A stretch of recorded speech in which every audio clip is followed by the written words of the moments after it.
Hi everyone, welcome back to Mr. Night Scare's story. Before you drift off, let me know in the comments where you're listening from if you're enjoying the stories.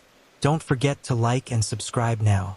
Let's relax and jump into tonight's case. Story 1. New York City, 2:47 a.m. The cold wind howled through the empty streets of Lower Manhattan.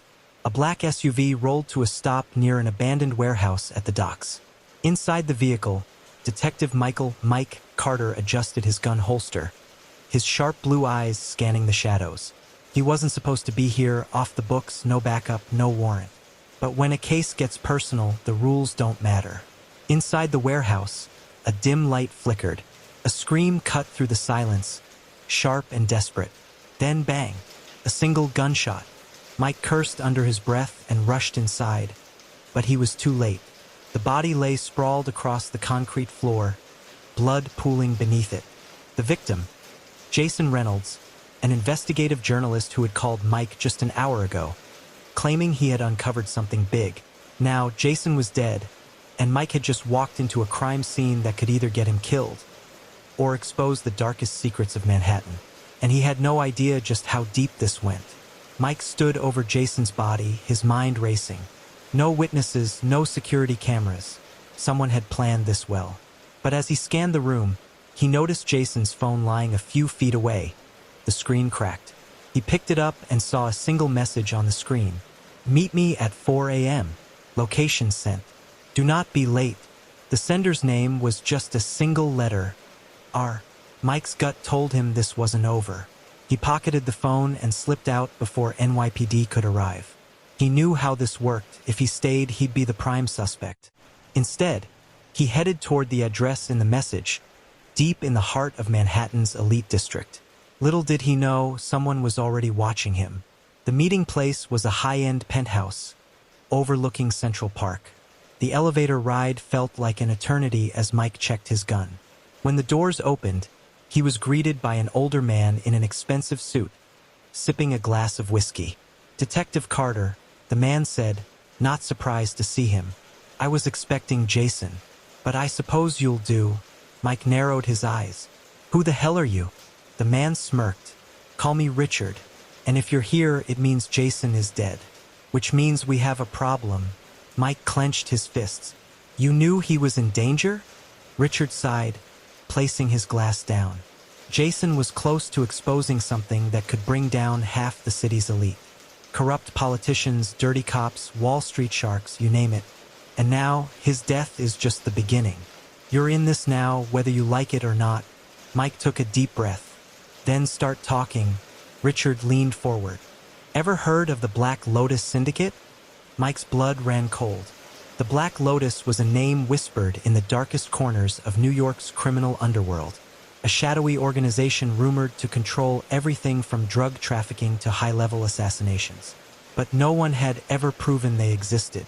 Until now, Mike soon realized he wasn't just chasing a killer, he was up against a hidden empire. Jason's investigation had uncovered encrypted documents linking high-profile figures to illegal arms deals, human trafficking, and even secret murders disguised as accidents.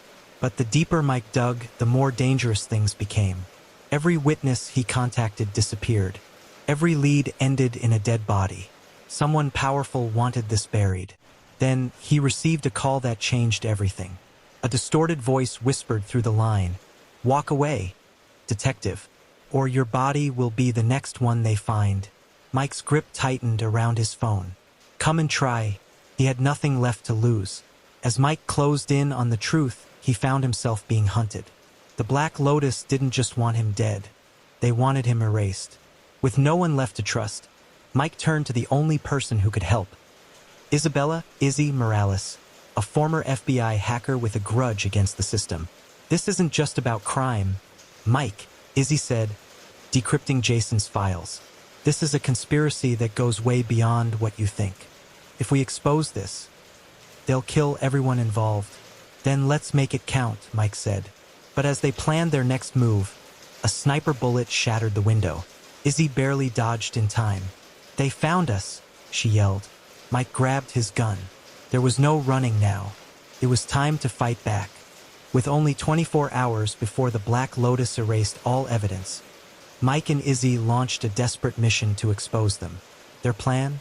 Break into a secret underground vault containing files that could bring down Manhattan's most powerful figures. But the moment they stepped inside, they walked right into an ambush. Standing there, gun in hand, was the last person Mike expected. "Richard, you really thought you could win?" Richard sneered. "You're in our world now." Betrayal. It had all been a setup. Gunfire erupted. Mike and Izzy fought for their lives, dodging bullets in the chaos. But as Richard aimed his gun at Mike, ready to end it, bang! A single shot rang out. Richard's eyes widened in shock. He collapsed, blood pooling beneath him. Behind him stood Izzy, gun smoking. "I told you, Mike, never trust the rich." The Black Lotus Syndicate wasn't destroyed, but their secrets were exposed. News outlets went wild. Corrupt officials were arrested. Powerful men fell. But the war wasn't over. As Mike watched the city from his rooftop, he knew one thing for sure. This was just the beginning, and Manhattan's darkest secrets were still out there. 1 week after the fall of Richard Calloway, the city had erupted into chaos. Arrests, investigations, scandals. The Black Lotus Syndicate had taken a massive hit, but Mike Carter knew better. This war wasn't over. If anything, it had just begun. The real leaders of the syndicate were still out there, hidden in the shadows, waiting for the right moment to strike back. And now Mike was at the top of their hit list. As he walked through the dimly lit streets of Manhattan, his instincts screamed at him. Someone was following him. He turned the corner, hand tightening around his gun. The moment he did, a whisper sliced through the air. "Detective Carter, you should have stayed dead." A suppressed gunshot rang out. Mike dove behind a dumpster as the bullet missed him by inches. The alleyway exploded with gunfire. Whoever was after him wasn't just a hitman. This was a professional. He needed to move, fast.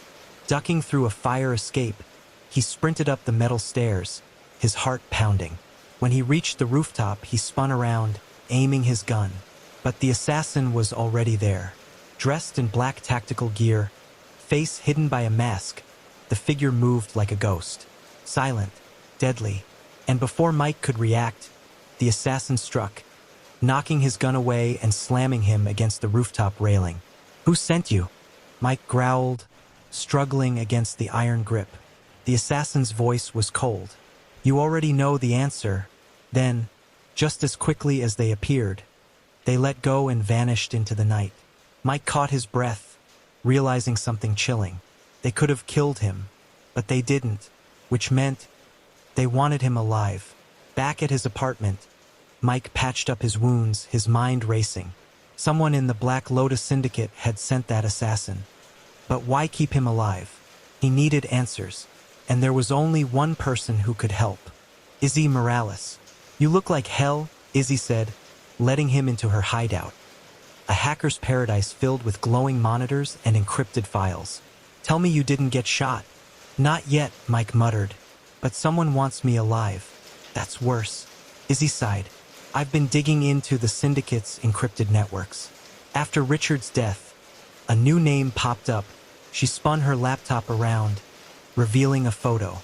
A woman, late 30s, as cold eyes, dressed in a high-end black business suit. "Meet Evelyn Blackwood," Izzy said. "She's not just in the Black Lotus Syndicate. She runs it now. And she's 10 times deadlier than Richard ever was." Mike's jaw tightened. "Where do we find her?" Izzy shook her head. "That's the problem. She doesn't exist, at least not on paper. No records, no digital footprint. It's like she's a ghost." Mike ran a hand through his hair. "Then we flush her out." Izzy raised an eyebrow. "And how the hell do we do that?" Mike grabbed his gun. "By making her come to us. If Evelyn Blackwood was the new queen of the underworld, Mike needed to put her kingdom at risk. Step 1, hit the syndicate where it hurt. Over the next 48 hours, Mike and Izzy launched a full-on assault against Black Lotus operations. Drug shipments were intercepted. Money laundering fronts were exposed. Corrupt cops on their payroll started disappearing. The message was clear. Mike Carter wasn't backing down. Then, on the third night, he got what he wanted. A message. You want me? Come alone. Midnight. 45th and Lexington. Mike stared at the screen. He had her attention. But was he walking into his own execution? Midnight. Mike arrived at the designated location, a high-end rooftop bar, closed for the night. The city lights stretched out below, a dangerous beauty. Then he saw her, Evelyn Blackwood. She sat at a private table, sipping a glass of red wine, completely unfazed. No guards, no weapons visible. Mike approached cautiously. I expected more security. Evelyn smirked. I don't need security. If I wanted you dead, you wouldn't have made it past the lobby. Mike pulled out a chair and sat across from her. Then why am I still breathing? Evelyn studied him like a chess piece. Because you intrigue me, detective. You took down Richard. You disrupted my operations. And yet, you're still alive. That takes skill. Mike leaned forward. If you're here to offer me a job, I'll pass. She chuckled softly. You misunderstand. I don't want you to join me. She set her wine down and looked him dead in the eye. I want you to work with me. Mike's gut told him this was a trap. But he needed to know more. Why the hell would I work with the woman running the syndicate? He asked. Evelyn tilted her head. Because I'm not your enemy? Detective. Richard was reckless. He let the Black Lotus become a monster. Corrupt politicians, human trafficking, senseless murders. I intend to fix it. To make it efficient. Mike narrowed his eyes. You expect me to believe you're some kind of moral crime lord? Evelyn smirked. No. I expect you to realize that true power isn't about good or evil. It's about control. She leaned in closer. You can keep fighting me. You will lose. Or you can work with me. Clean up the city my way. Take out the real threats. The worst monsters hiding in plain sight. Mike's mind raced. If he said no, she'd kill him. If he said yes, he'd be playing with fire. But maybe, just maybe, he could burn her empire down from the inside. He extended his hand. Deal. Evelyn smiled, shaking his hand. Welcome to the real Manhattan, detective. Mike walked away from the meeting, his mind a battlefield. He had just made a deal with the devil. Now he had to find a way to survive it. Because one thing was certain, Evelyn Blackwood wasn't just another crime boss. She was the deadliest player in the game. And the war for Manhattan had only just begun. Mike Carter had shaken hands with the devil. Now he was in the heart of the Black Lotus Syndicate, working alongside Evelyn Blackwood, the woman who controlled Manhattan's underworld with ruthless efficiency. On the surface, it looked like an alliance. In reality, it was a slow-motion war. Mike had one goal: bring Evelyn down from the inside. But the deeper he went, the more he realized something chilling. Evelyn wasn't the worst threat out there. Something darker lurked beneath the surface. Something even she feared. And Mike was about to find out just how deep the abyss went. Evelyn wasted no time testing Mike's loyalty. His first assignment? Eliminate a traitor. The target was Damian Vega, a former syndicate enforcer who had turned on them, selling information to the FBI. Now he was in hiding, and Evelyn wanted him erased.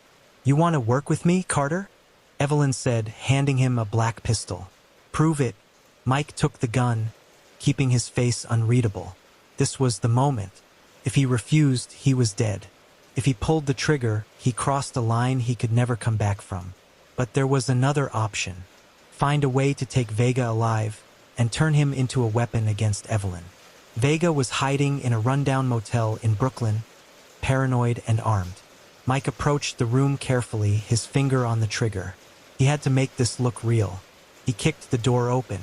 Vega spun, reaching for his gun, too slow. Mike slammed him against the wall, pressing the pistol under his chin. Evelyn wants you dead.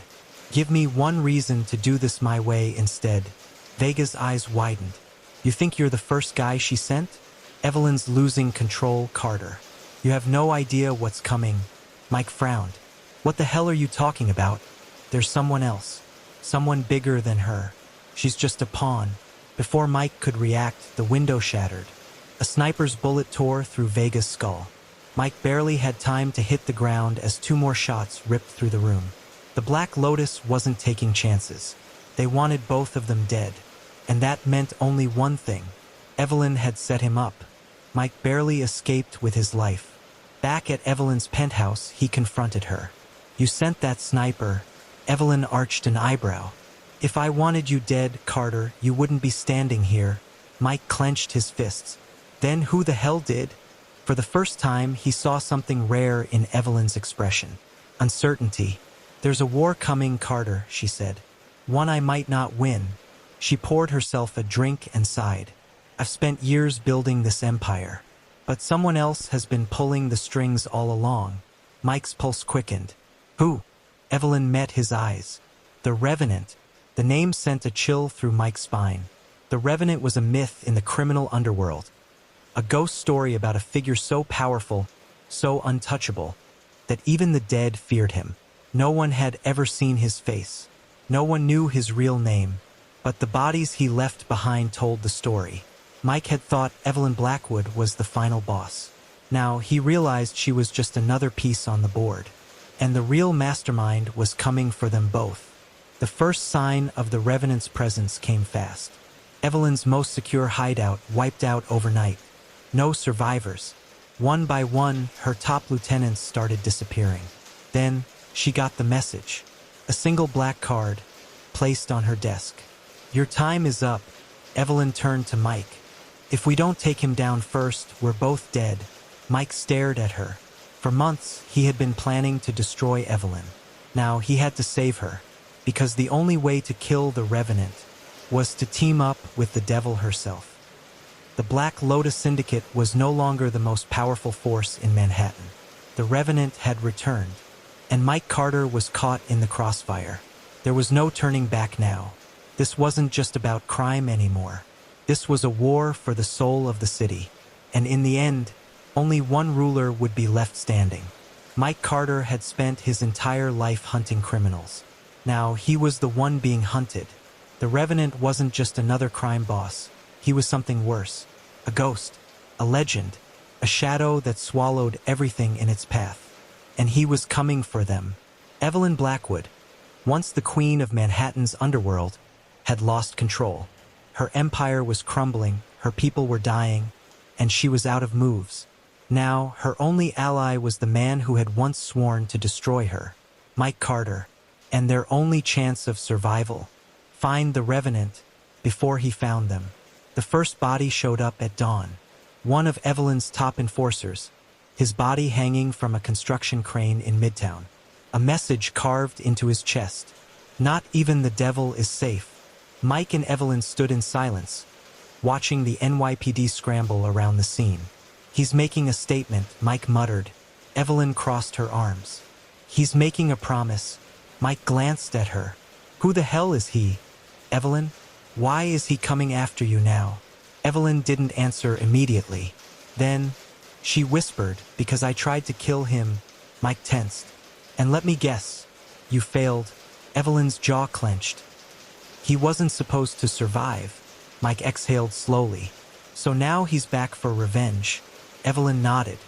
"And he won't stop until everyone I care about is dead." Mike smirked. "So I guess I should be flattered." Evelyn didn't smile. "You should be scared, because the Revenant wasn't just after her. He was coming for both of them. If they were going to survive, they needed answers." Evelyn led Mike to a hidden safe house deep in Brooklyn, a place only a handful of people knew about. Inside, she pulled out a dusty file and tossed it on the table. "His real name is Dominic Raines," she said. "Former CIA Black Ops. Disavowed. Declared dead 10 years ago." Mike flipped through the pages. Classified reports. Redacted mission logs. Torture photos. Then, a single note at the bottom. Project Revenant. Terminate with extreme prejudice. Mike's eyes narrowed. The government tried to kill him. Evelyn nodded. And when they failed, he vanished. No records. No sightings. Until now. Mike shut the file. "Why did you try to take him out?" Evelyn hesitated. "Because he was getting too powerful. He was building something. Something I didn't understand." Mike leaned forward. And what was that? Evelyn met his gaze. An army. The next attack came that night. Mike and Evelyn barely escaped when their safe house exploded, engulfed in flames. As they fled through the back alleys of Brooklyn, Mike saw them, the Revenant soldiers. They weren't ordinary hitmen. These were ex-military, highly trained, silent and precise. Mike and Evelyn fought their way through the ambush, bullets flying, bodies falling. But it was clear, this wasn't just revenge. The Revenant was cleansing Manhattan, and anyone loyal to the old world order was being erased. Out of options, Mike and Evelyn went to the only place left untouched by the Revenant, the Russian Bratva. Viktor Dragunov, one of the last surviving crime lords in the city, listened as they made their case. "You want me to go to war with a ghost?" Viktor said, lighting a cigar. "Why should I?" Evelyn leaned forward. "Because once he's done with me, you're next." Viktor exhaled a cloud of smoke. Then he smirked. "Fine. But if we do this, we do it my way." Mike frowned. "And what's that?" Viktor leaned back. "We don't hunt the Revenant." He took another puff. "We bait him." The plan was simple. Spread false intel. Leak a location. Make the Revenant think Evelyn was vulnerable. Then, when he came for her, they would be waiting. The stage was set. An abandoned skyscraper in Hell's Kitchen. Mike, Evelyn, and Viktor's men took positions, weapons loaded. Then, footsteps echoed in the dark. Mike's heart pounded. Then bang! A sniper's bullet took out the first Bratva soldier. Then another, and another. Mike's blood ran cold. The Revenant wasn't walking into their trap. He already knew, and he had set one for them. By the time it was over, only Mike and Evelyn were left alive. The Revenant had destroyed Viktor's men, vanished into the night, and left one final message. A phone, ringing in the middle of the carnage. Mike picked it up. The Revenant's voice was calm.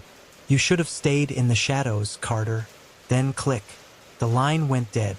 Mike looked at Evelyn. They had made a mistake. They weren't hunting the Revenant. He was hunting them. The Revenant wasn't just a man.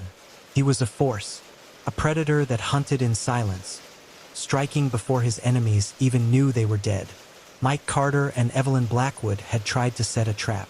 Instead, they had walked into one. Now everyone was dead except for them. And the Revenant had made it clear he wasn't playing games anymore. The hunt was over. Now it was execution time. Mike and Evelyn ran. Through the alleys of Hell's Kitchen, through the blood-soaked remnants of their failed ambush. A single thought pounded in Mike's skull. We need to disappear. But the Revenant wasn't letting them go that easily. Gunfire erupted behind them. Shadows moved on the rooftops. Snipers. Hunters. The Revenant's personal execution squad. Mike pulled Evelyn into a hidden doorway just as bullets shattered the brick behind them. "We're outnumbered," Evelyn hissed. Mike reloaded his gun. "No shit." A moment of silence. Then Evelyn exhaled sharply. "We need to go underground." Mike frowned. "Where?" She looked at him. "To the one place even the Revenant won't follow." Mike's stomach twisted. He already knew what she was going to say, and he hated it. They had one option left. The catacombs, a forgotten part of Manhattan, deep beneath the subway tunnels. A labyrinth of abandoned passages, old Prohibition smuggler routes, and things left behind. It was a place of whispers and ghosts, and it was Evelyn's last safe house. Mike followed her through an unmarked maintenance tunnel, past rusted gates and crumbling walls. Then darkness. The air was damp, stale. It smelled like death. "This place is a graveyard," Mike muttered. Evelyn glanced at him. Exactly. They weren't just hiding. They were becoming ghosts. The safe house was a bunker, hidden behind layers of concrete and steel. Inside, a single person waited. A man, mid-50s, gaunt, scarred, eyes full of ghosts. "Detective Carter," the man rasped. "I was wondering when you'd show up." Mike frowned. "Do I know you?" The man chuckled darkly. "Not personally, but we have a common enemy." Evelyn spoke. "His name is Bishop. He used to be part of the Revenant's team." Mike's stomach twisted. "Used to be." Bishop's eyes darkened. "I was the only one who survived. For years, everyone had feared the Revenant, but no one had ever seen him. Not really. Bishop leaned forward. You think the Revenant is just a man? He shook his head. No, he's a project. Mike tensed. Explain. Bishop sighed. 10 years ago, the CIA created something called Project Revenant, a program designed to erase and rebuild men. Soldiers, spies, assassins. The best of the best, broken down and turned into something worse.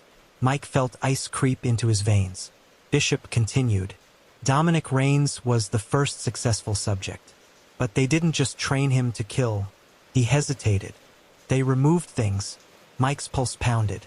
What things? Bishop's eyes were hollow. Fear, emotion, humanity, a silence. Then Evelyn whispered. They turned him into a weapon. Bishop nodded. And now he's off the leash. Mike's mind raced. If the Revenant was a government experiment, it meant two things. He wasn't working alone. Someone wanted him to win. Evelyn gritted her teeth. So how do we stop him? Bishop hesitated. Then he slid a flash drive across the table. This is everything, he said. The locations of his safe houses, his supply chains, his command center.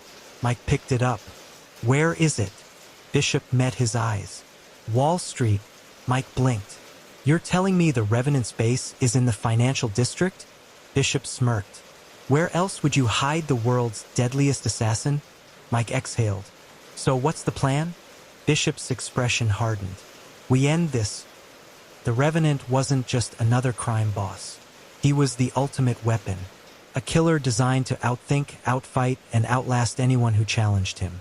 But now, Mike Carter had the advantage. For the first time, they knew where he was, and they were bringing the fight to him. One way or another, this war was about to end. The Revenant had built his empire in the shadows. But now Mike Carter knew where he was. The final battlefield? Wall Street, the heart of Manhattan. The last place anyone would suspect a war. Mike, Evelyn, and Bishop had one chance to take him down.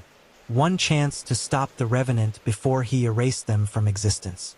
But deep down, Mike knew the truth. They weren't walking into a fight. They were walking into their own graves. The Revenant's base was hidden beneath an unmarked skyscraper in the financial district. To the outside world, it was just another corporate building.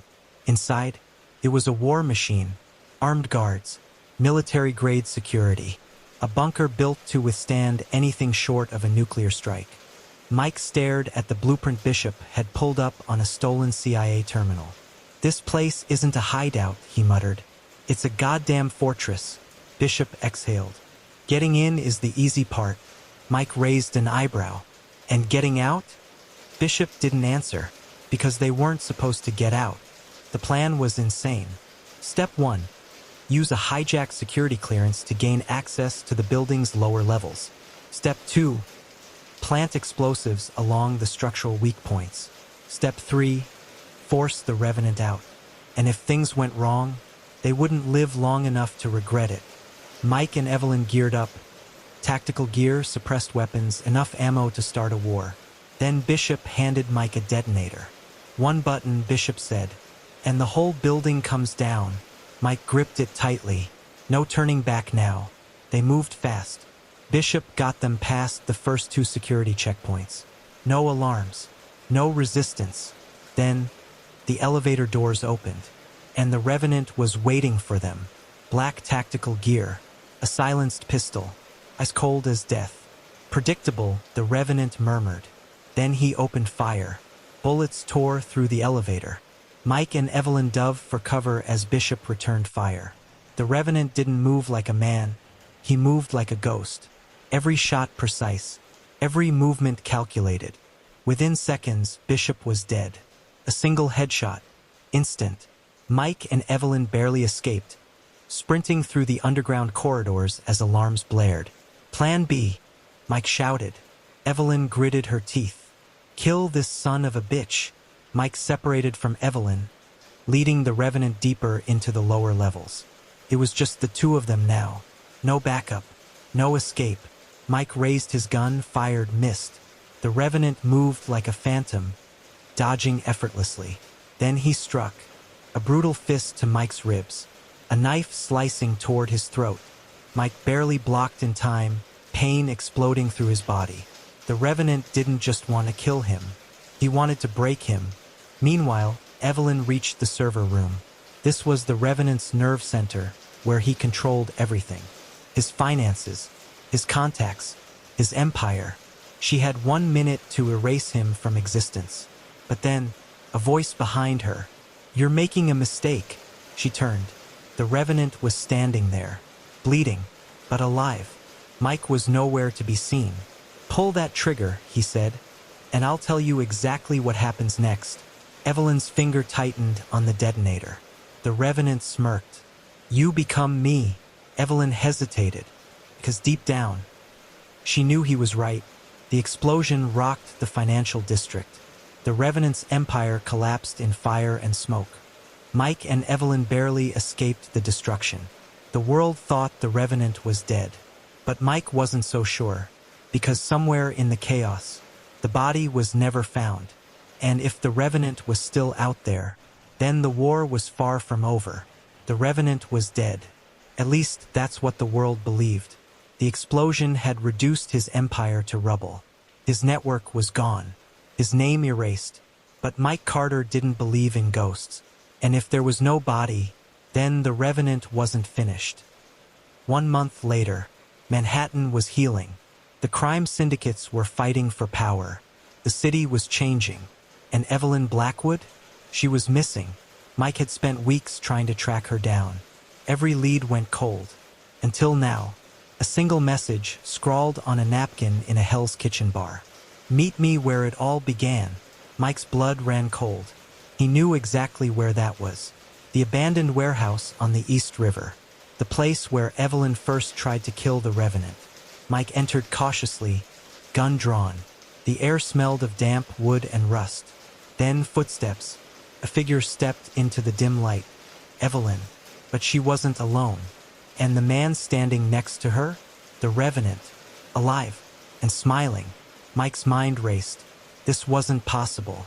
"I saw you die," he said, voice tight. The Revenant chuckled.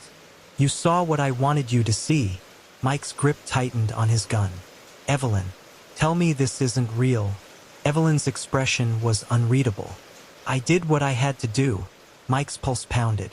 "You saved him?" Evelyn nodded. The Revenant smirked. "And now, Detective Carter, we have a proposition." Mike exhaled slowly. "Go to hell." The Revenant's smirk widened. "Not before we finish what we started." Evelyn had made her choice.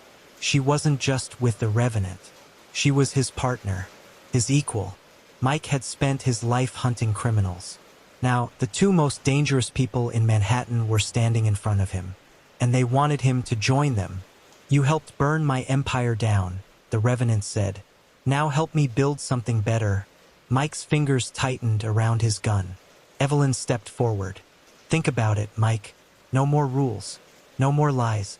We could change everything." Mike shook his head. "You sound just like him." Evelyn's eyes darkened. "Maybe I always was." Mike had spent his whole life believing in right and wrong. But standing in that warehouse, he realized the truth. In Manhattan, there was no such thing as good guys. Only survivors. The Revenant held out his hand. "One chance, Carter. Walk away now, and you'll never see us again. Stay." "And we change the world." Silence. Mike's heart pounded. Then, he reached for his gun, and fired. The bullet grazed the Revenant's cheek. Then Evelyn opened fire. Mike dove behind cover as the warehouse erupted in gunfire. This wasn't a negotiation. This was a declaration of war. The Revenant and Evelyn had made their move. Now it was Mike against both of them. And in the streets of Manhattan, only one side would survive. Mike Carter was alone. The Revenant had survived. Evelyn had betrayed him. And now, they weren't just running the city's underworld. They were rebuilding it. But not as criminals. As kings. Manhattan was about to become something new. Something darker. And Mike had only one goal left. Burn it all down. It started with whispers. The Revenant wasn't just hiding anymore. He was expanding. High-level cops were turning up dead. Crime families were vanishing. Mike had spent weeks in the shadows, tracking movements, gathering intel. Then he found it. A single address. Their new headquarters. A penthouse in Midtown. Untouchable. Secure. But Mike wasn't here to play it safe. He was here to end it. Mike slipped past security. A stolen keycard, a silenced pistol. Every step planned.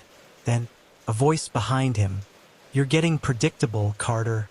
Mike spun, gun raised, and froze. Evelyn stood there, dressed in black, pistol in her hand. And behind her, the Revenant, smirking, like he had been waiting for this. Evelyn didn't pull the trigger. Instead, she sighed. "You're smarter than this." Mike's jaw clenched. "Am I?" The Revenant stepped forward. "You could have left, could have started over.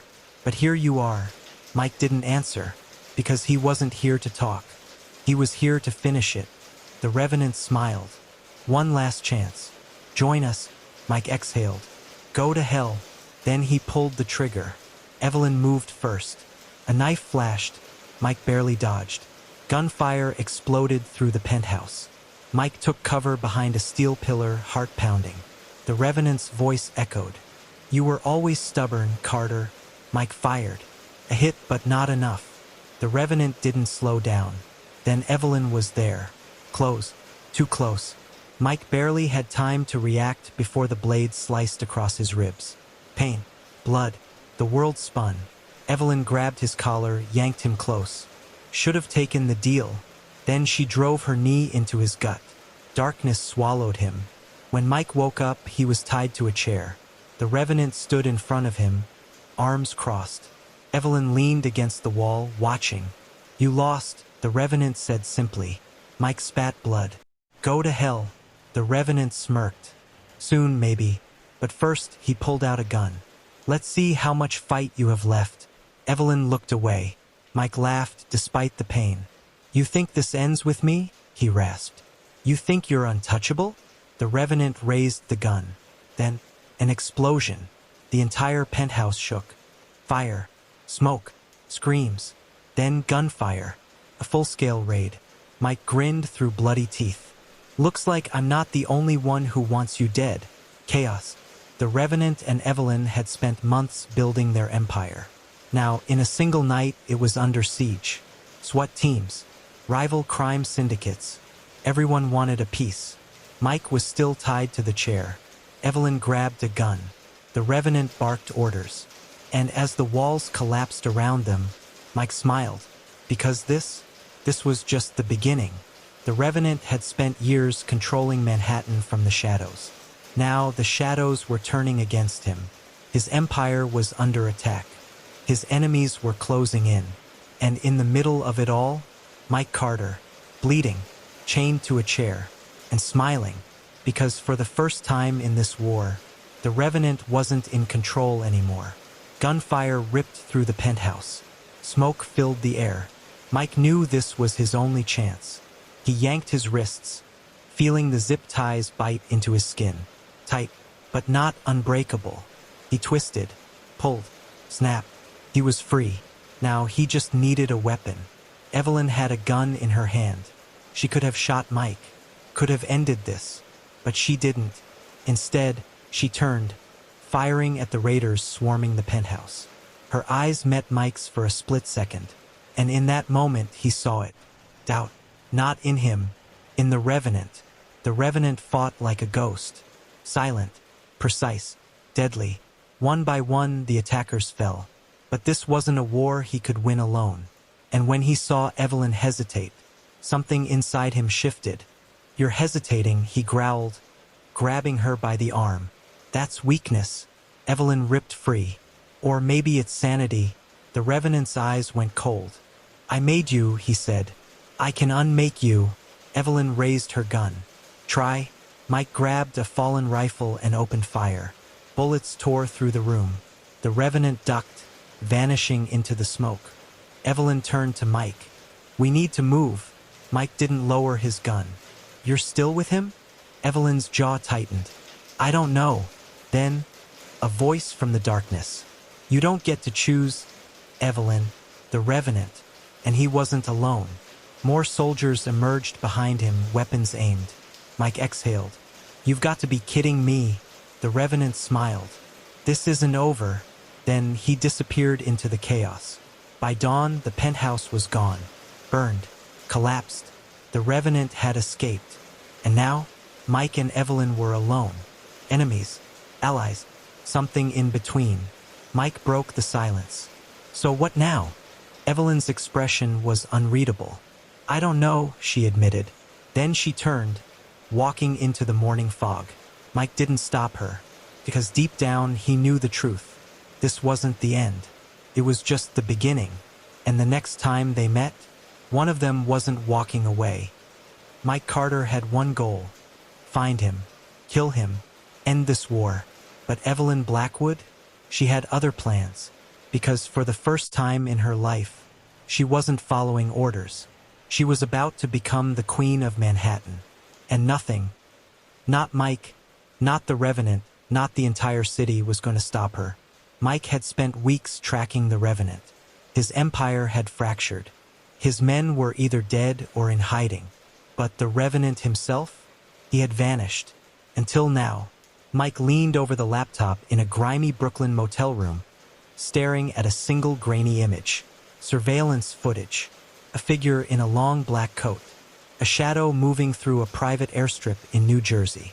Mike's heart pounded. The Revenant wasn't just hiding. He was leaving, and Mike would be damned if he let that happen. While Mike was hunting the Revenant, Evelyn was building her own empire. She had spent years under his control, learning, watching, becoming something more. Now she had a single mission: take Manhattan for herself. Her first move? The Irish mob. They controlled the docks, the smuggling routes, and half the city's underground economy. And by midnight, they belonged to her. The boss, Patrick Callahan, sat across from her in a dimly lit warehouse, a cigar in his mouth and sweat on his brow. "You think you can just walk in here and take over?" he growled. Evelyn smiled. "I already have."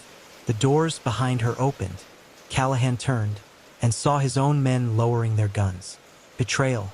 Evelyn leaned forward, her voice cold. "Now you work for me, or you don't work at all." Callahan hesitated. Then he nodded. And just like that, Evelyn owned the docks. Mike was moving fast. He had one shot to catch the Revenant before he disappeared. By the time he reached the airstrip, it was nearly empty, except for one car, black, armored. Mike didn't hesitate. He drew his gun and fired. Glass shattered. The car skidded, metal screaming. The driver bailed out. And standing behind the wheel, the Revenant, alive, calm, waiting. Mike's blood boiled. "This ends tonight," he growled. The Revenant smirked. "You're right about one thing." Then he pulled the trigger first. Pain exploded in Mike's shoulder.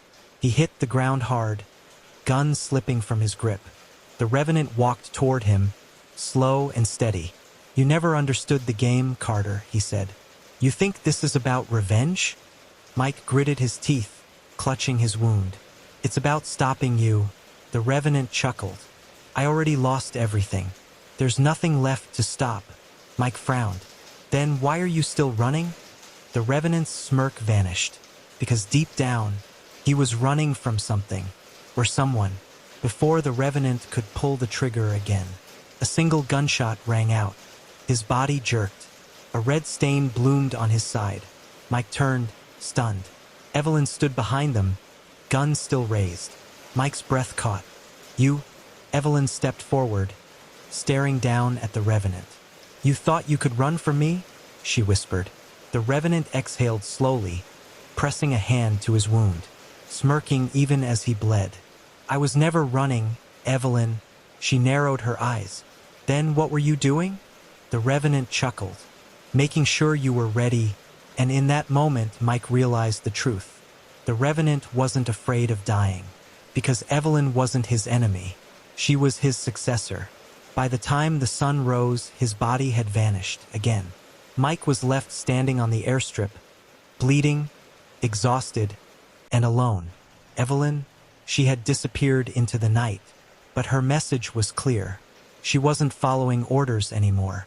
She was taking the city for herself. And for the first time in his life, Mike wasn't sure if she was better than the Revenant. Or worse, Evelyn Blackwood had done the impossible. The Revenant was gone. His empire was hers. But power came with a price. Because in the streets of Manhattan, whispers were growing. Some said the Revenant was still alive. Others believed something worse, that he had never been the real threat. And Evelyn? She was about to find out the hard way. 2 weeks after the airstrip, Evelyn sat in a high-rise overlooking the city, watching the lights below. It was hers now. The Irish mob, the Russians, the corrupt politicians. She controlled them all. But as she sipped her whiskey, a voice interrupted her thoughts. "You look like a queen without a throne." She turned. Mike Carter stood in the doorway, bruised, armed, and still in the fight. Evelyn smirked. "Didn't take you for a suicide mission, Carter." Mike stepped forward. "I didn't come to die. I came to warn you." Evelyn raised an eyebrow. "Warn me? About what?" Mike's eyes were cold. "The Revenant." Evelyn laughed. "He's dead." Mike shook his head. "Then why is someone killing his old lieutenants?" Evelyn's smirk faded. Because she already knew. In the last 48 hours, 3 of the Revenant's former top men had turned up dead. Each murder was precise, professional, personal. Someone was cleaning house. And Evelyn had a feeling she was next. She leaned forward. "You think it's him?" Mike exhaled. "I don't know. But if it isn't..." Evelyn's fingers tightened around her glass. "Then someone else is coming for the throne." The first bullet hit the window. The second missed Evelyn's head by inches. Mike tackled her to the ground as gunfire tore through the penthouse. A sniper, high caliber, silencer, no mistakes. Evelyn rolled, grabbing the pistol from her desk. Mike was already moving, flipping the table for cover. Another shot. The glass shattered. Evelyn's heart pounded. This wasn't random. This was an execution. And whoever was pulling the trigger, they were just getting started. The shooting stopped as fast as it started. Silence. Then a phone buzzed. Evelyn reached for it, hands steady despite the adrenaline. A single text. No name, no number, just 3 words. "I never left." Evelyn's breath caught. Mike read over her shoulder. His jaw tightened. "It's him." Evelyn wasn't so sure. Because if the Revenant was alive, why was he hunting her now? By the time the sun rose, Evelyn was already planning her next move. The Revenant, or whoever was pretending to be him, was making a move, and she wasn't going to sit back and wait. She turned to Mike. "We're going hunting." Mike scoffed. "You mean you're going hunting?" Evelyn smirked. "Same thing." Mike sighed. "You're insane." Evelyn holstered her gun. "Maybe." Then she turned toward the city, eyes cold. "But I'm going to find him." And when she did, she wasn't going to miss this time. Evelyn Blackwood wasn't just hunting a ghost. She was hunting a legend. The Revenant had built an empire from the shadows. And now someone was tearing it apart. But was it really him? Or was this an even bigger game? Evelyn didn't care. Because tonight, she was setting a trap. And whoever walked into it wasn't walking out. Manhattan, midnight, an abandoned warehouse in Hell's Kitchen. Evelyn stood in the center, her gun resting on a steel table. Around her, silence. But she wasn't alone. She had leaked a rumor, a meeting of the last Revenant loyalists. And now, she was waiting. For him. For whoever was pulling the strings. The trap was set. And all she had to do was wait. An hour passed. Then movement. A shadow slipped through the open doorway. Then another. And another. Evelyn counted 6 men. Armed. Professional. Not here for a negotiation. She smirked. "Guess I got your attention." The tallest figure stepped forward. His voice was low, steady. "You shouldn't have come alone." Evelyn's grip on her gun tightened. "Who says I did?" Lights exploded to life. Gunfire erupted from the rafters. Mike Carter, sniper rifle in hand. The ambush had just been reversed. The gunfight was fast, brutal. By the time the smoke cleared, 5 men were dead. The last one, Bleeding, tied to a chair, Evelyn crouched in front of him, tilting her head. "Who sent you?" The man chuckled, coughing blood. "You think you're hunting the Revenant?" Evelyn's eyes narrowed. "He's dead." The man grinned. "You're right." Evelyn froze. Mike frowned. "Then who the hell are you working for?" The man coughed again. Then he leaned in, voice barely a whisper. "The one who was pulling his strings all along." Evelyn's blood went cold. The Revenant had been the king of the underworld, but he had never worked alone. Mike paced the room, jaw tight. "This doesn't make sense." Evelyn was silent, because she had suspected this for a long time. Someone had been funding the Revenant. Someone bigger. She turned back to the dying man. "Who?" she demanded. The man grinned one last time. Then he whispered a name. A name Evelyn hadn't heard in years. And then, he died. The room was silent. Mike stared at Evelyn. "Who is it?" Evelyn exhaled slowly. Then she turned to him. And when she spoke, her voice was colder than ever before. "A ghost." Mike frowned. "Evelyn," but she was already moving, already planning. Because if this name was real, then the Revenant was never the real threat. And the real war was only beginning. The Revenant was dead, but his empire hadn't collapsed. It had simply changed hands, because someone had been pulling the strings all along. And now Evelyn Blackwood knew his name, a name she hadn't spoken in years, a name that meant one thing: revenge. Mike Carter wasn't letting Evelyn go alone. Not this time. "You're reckless," he said, keeping pace beside her as they walked out of the warehouse. Evelyn didn't slow down. "I'm efficient." Mike grabbed her arm, forcing her to stop. "Tell me who we're after." Evelyn's jaw tightened. Then, finally, Vincent Moreau. Mike's stomach dropped. Moreau was a ghost, a legend whispered in criminal circles, a financier of crime, not just in Manhattan, everywhere. If the Revenant had been the king, Moreau had been the one crowning him. Mike exhaled. "You realize what you're doing, right?" Evelyn met his gaze. "I'm cutting off the head of the real snake." To take down Moreau, they needed leverage. And there was only one man who had it: Luther Kane, a former CIA asset turned black market broker. The kind of man who could find anyone for a price.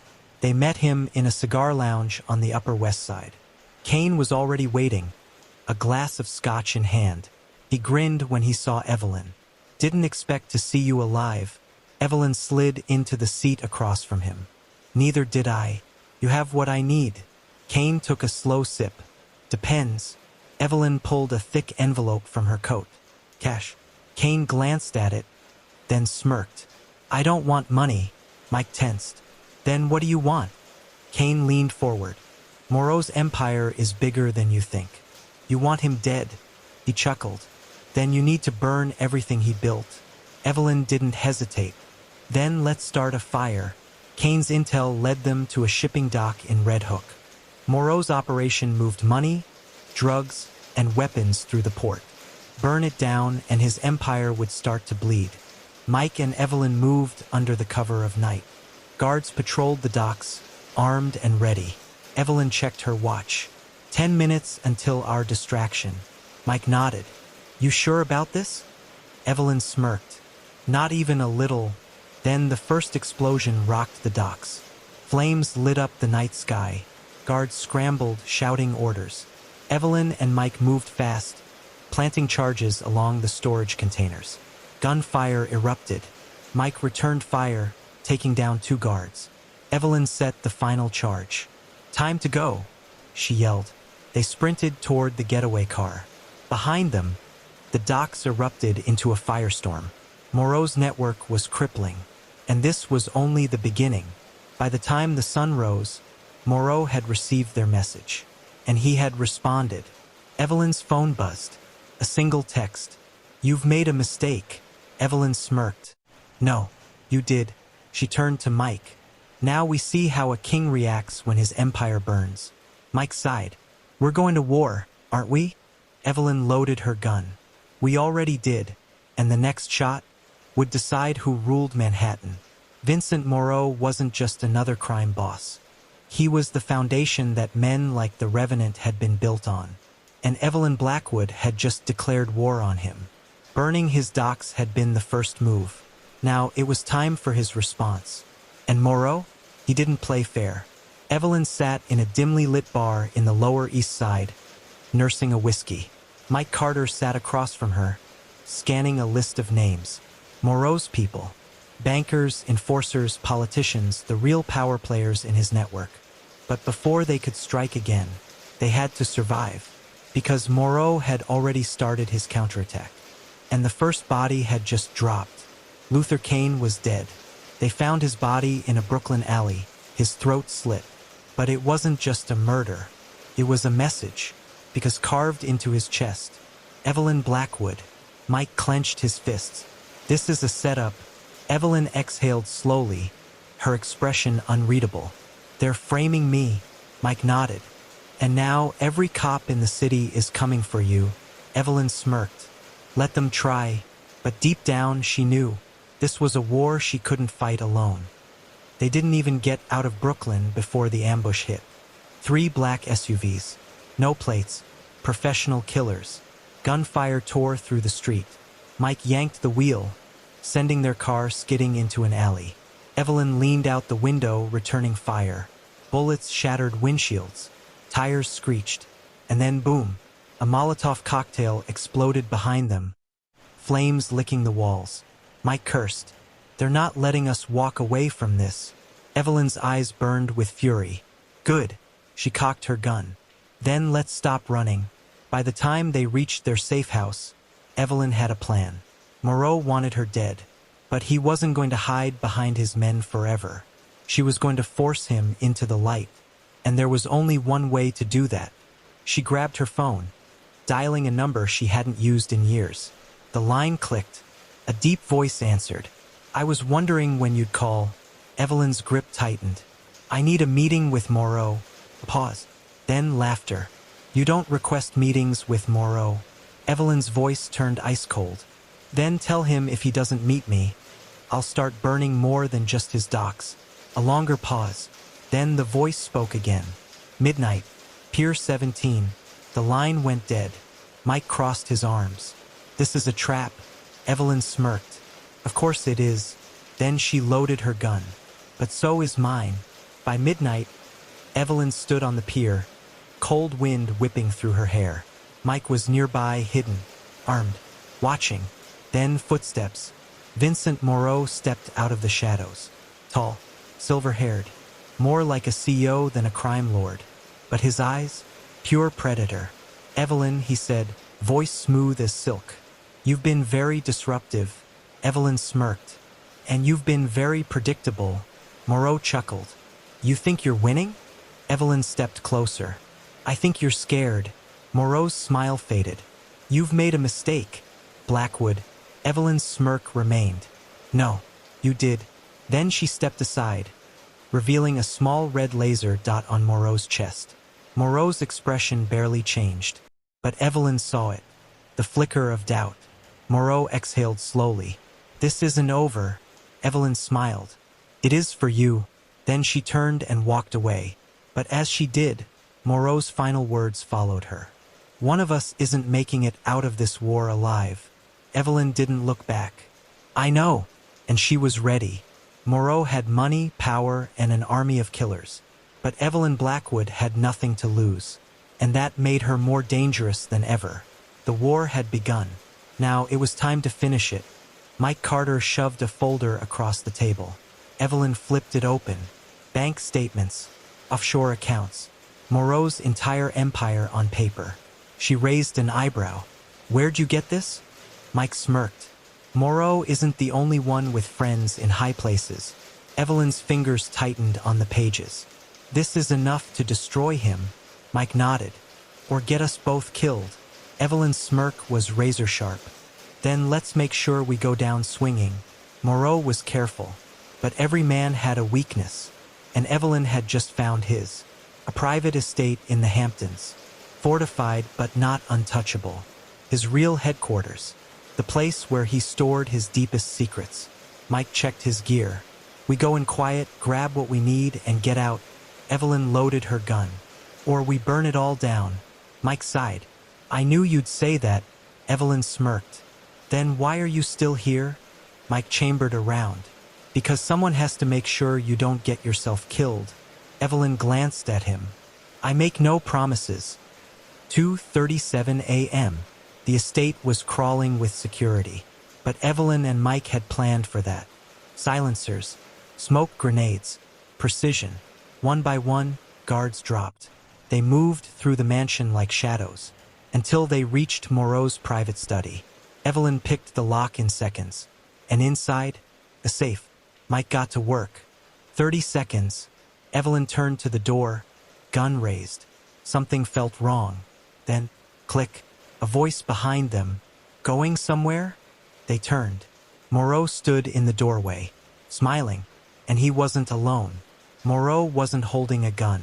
He didn't need to, because beside him Luther Kane. Alive. Mike's jaw clenched. No way. We saw the body. Kane grinned. What can I say? Moreau pays better. Evelyn's grip on her pistol didn't waver. You sold me out. Kane shrugged. Nothing personal. Moreau stepped forward. You thought you were in control. Evelyn, he chuckled. But you were always just a piece on my board. Evelyn exhaled slowly.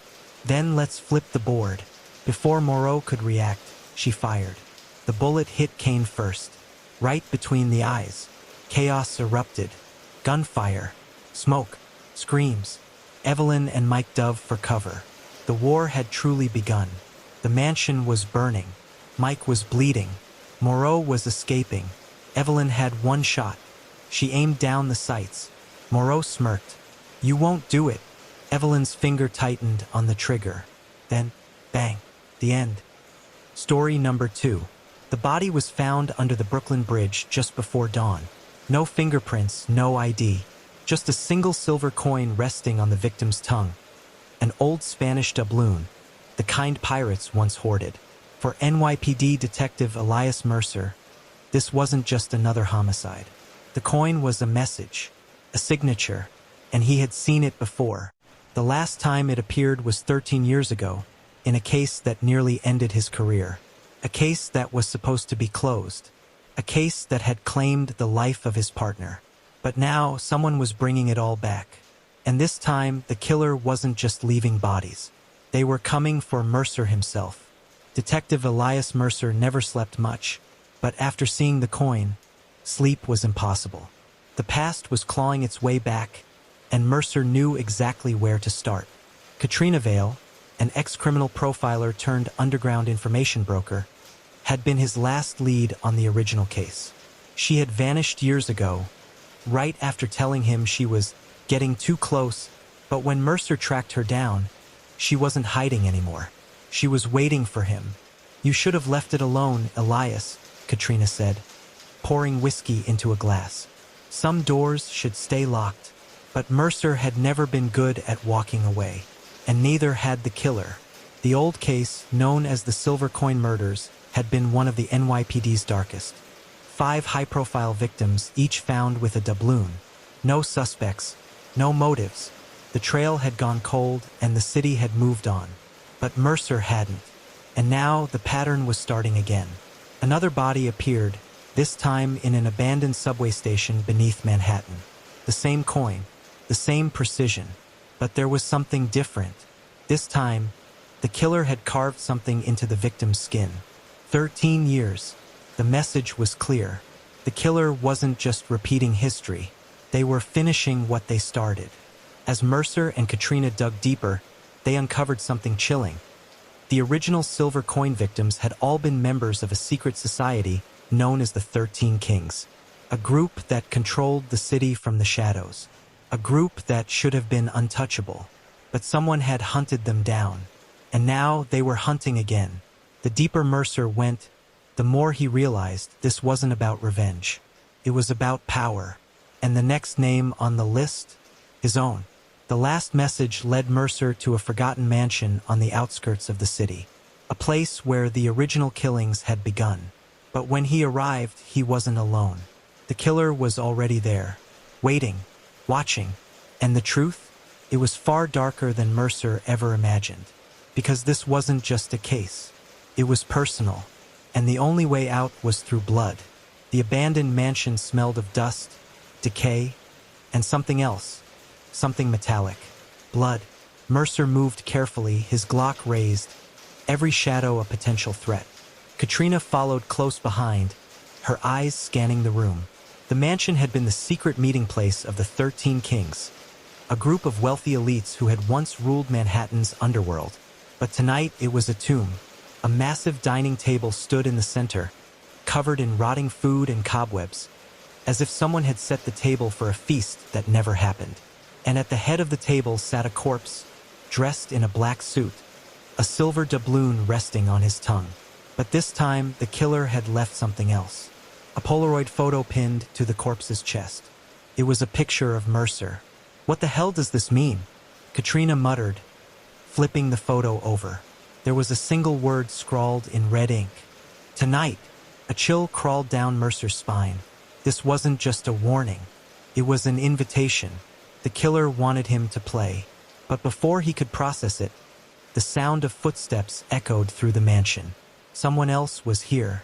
Mercer barely had time to react before a figure lunged from the shadows. A man in a black mask, wielding a hunting knife. Mercer barely dodged the first strike. The knife sliced through the air, inches from his throat. Katrina pulled her gun, but the attacker was fast, too fast. He kicked the weapon from her hands, sending it skidding across the floor. Mercer fired twice. The bullets missed. The masked man was a ghost, moving with inhuman precision. Then, with a single strike, the knife slashed across Mercer's arm. Pain exploded through him, but he didn't stop. He tackled the attacker, slamming him into the rotten wooden floor. The mask slipped, just for a second, and Mercer saw his face. It was Nathaniel Cross, a man who had died 13 years ago, or so Mercer had thought. Nathaniel Cross had been the last known member of the 13 Kings. Mercer had seen his death with his own eyes, shot in the head, body dumped in the Hudson River. But here he was, alive, breathing, smirking. "You should have let it go, Mercer," Cross whispered, blood dripping from his mouth. Katrina aimed her gun at his head. "Start talking. Now." Cross just laughed. "You don't get it, do you? This was never about revenge." Mercer clenched his jaw. "Then what is it about?" Cross grinned. "It's about finishing the game." And then, before they could react, he pulled a pin from a hidden grenade strapped to his chest. "Run!" Mercer grabbed Katrina, pulling her toward the door as the explosion erupted behind them. The mansion shook, flames swallowing the wooden walls. Cross was dead, but the game wasn't over, because as Mercer stumbled out into the cold Manhattan night, a black SUV screeched to a stop in front of them. The door opened, and inside sat a man Mercer had feared for years, Alexander Voss, the true mastermind behind the silver coin murders. "Get in, Detective," Voss said, his voice like gravel. "It's time you learned the truth." Mercer hesitated. Alexander Voss was more than just a name. He was a ghost in the system, a billionaire power broker with ties to intelligence agencies, organized crime, and black market arms deals. The kind of man who never got his hands dirty but always pulled the strings. And now he was offering Mercer a ride. Katrina whispered, "This is a trap." Mercer knew she was right, but he also knew Voss wouldn't have shown himself unless the stakes were higher than ever. So he climbed in. The SUV glided through the darkened streets of Manhattan like a shark through water. Inside, the air was thick with tension. Voss poured himself a drink. "You think you're hunting a killer, Detective, but the truth is, he took a slow sip. You're just a pawn in someone else's game." Mercer clenched his fists. "Then tell me who's playing." Voss leaned forward, his cold blue eyes gleaming. "The game started 13 years ago. The silver coin murders were never random. They were a purge. Someone inside the 13 Kings wanted the others dead. And now," he smirked, "they've come back to finish what they started." Voss handed Mercer a leather-bound book, old and worn.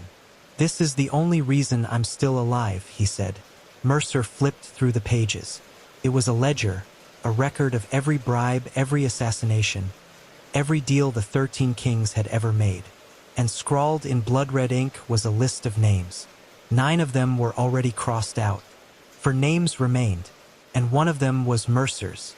Katrina's face paled. They're eliminating anyone who knows the truth. Boss nodded. Which means you have 2 options, detective. Run and hide, or strike first. Mercer exhaled slowly. He had spent his whole career chasing ghosts. Now he was the one being hunted. But if they thought he would go down quietly, they were dead wrong. Mercer knew he had to set a trap. If the 13 kings were watching, he had to make them come to him. So he leaked a story to the press, an anonymous source claiming to have the ledger, ready to expose the last surviving members. Then he waited, and they came. 3 black SUVs rolled up to an abandoned pier at midnight. Armed men stepped out, and in the center, a woman Mercer hadn't seen in 13 years. Evelyn Cross, Nathaniel Cross's sister, and the real mastermind behind the silver coin murders. Evelyn stepped forward, her silhouette sharp against the moonlit water. "Hello, detective," she said, her voice smooth as silk. "It's been a long time." Mercer kept his gun ready. "You killed them all, didn't you?" Evelyn smiled. "I did what was necessary. The 13 kings were rotting from the inside. They had to be cleansed." "Cleansed?" Katrina scoffed. "You butchered them." Evelyn's expression darkened. "You don't understand, do you? The kings weren't just criminals. They were parasites. They controlled everything, your police, your government, your entire world. Now I control it." She took a slow step closer. "But I have an offer for you, Mercer." Mercer tensed. Evelyn smirked. "Join me." The words hung in the air like a loaded gun. "Think about it, detective," Evelyn said. "All your life you've fought for justice. But justice doesn't exist. Power does. And I'm offering you a seat at the table." Mercer's grip tightened on his gun.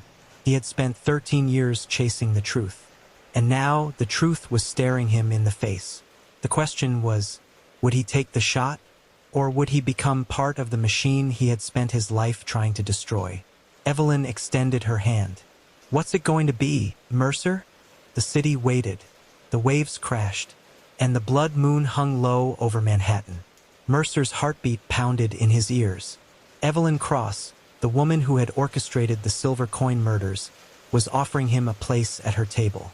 A lifetime of chasing ghosts, seeking justice, and drowning in the filth of corruption had led him here. To this moment, he could say yes. He could finally hold real power, pull the strings instead of being tangled in them. Or he could end it all. His finger tightened on the trigger. Evelyn smirked. "If you were going to shoot me, detective, you would have done it already." She was right. Mercer exhaled slowly, lowering his gun. "I'll play your game, Evelyn," but in the back of his mind, a plan was already forming. Because he wasn't here to join her. He was here to burn everything down. Evelyn took Mercer under her wing. Within days, he was inside her empire, witnessing the full extent of her control. Corrupt judges, bought politicians, NYPD captains who answered only to her. Manhattan wasn't run by the law. It was run by the kings. But Mercer had a secret weapon, Katrina Vale. She had gone underground, gathering intel, feeding Mercer everything he needed to take Evelyn down from the inside. But then, the first warning came. Package arrived at Mercer's apartment. Inside was a severed hand. And a note. "I know what you're doing. Stop or she dies." It was Katrina's hand. Mercer felt the walls closing in. Evelyn had found out. And now Katrina was gone. He went to Evelyn's penthouse, fury burning inside him. "Where is she?" he demanded. Evelyn poured herself a glass of wine. "You lied to me, Mercer." He clenched his fists. "You never trusted me." She smirked. "Of course not. But I wanted to see how far you'd go." Mercer took a slow step forward. "And what happens now?" Evelyn set down her glass. "Now you prove your loyalty." She snapped her fingers. 2 guards dragged Katrina into the room, bloodied, barely conscious. Evelyn handed Mercer a gun. "Kill her," she said. The room spun. Katrina's eyes met Mercer's, no fear, No pleading. Just silent understanding. Mercer raised the gun, and then he turned it on Evelyn. 2 shots. One to the chest, one to the head. Evelyn staggered back, shock in her eyes. She collapsed. The queen was dead. But the game wasn't over, because outside sirens wailed, and the 13 kings weren't about to let their empire fall without a fight. Mercer and Katrina barely escaped the penthouse as the city erupted into chaos. Evelyn's death had triggered a power struggle. The remaining kings were turning on each other, fighting for control. But Mercer had one final move left. He had the ledger, and he was about to expose everything. With Katrina's help, he sent the files to every major news outlet, every federal agency. The entire world would see the truth. Manhattan's underworld was crumbling. And Mercer? He wasn't running anymore. A week later, Mercer stood on a rooftop, looking over a city that would never be the same. The 13 kings were gone. The NYPD was purging its ranks. But he knew the truth. The shadows never truly disappear. They just change shape. Katrina walked up beside him, her arm still bandaged. So what now? Mercer lit a cigarette. Now, we wait. Wait for what? He exhaled smoke, watching it drift into the cold Manhattan air. For the next war, because in a city like this, power never stays empty for long. And the blood moon would rise again. 1 month had passed since Mercer burned the 13 kings to the ground. Manhattan was in chaos. The old crime families were fighting for territory. The NYPD was cleaning house. Politicians were scrambling to distance themselves from the corruption Mercer had exposed. And yet, something felt wrong. Late one night, a package arrived at Mercer's door. No return address. Inside was a silver coin. And a message. You thought it was over. It's just beginning. Katrina was pacing when Mercer walked into their safe house. It doesn't make sense, she said.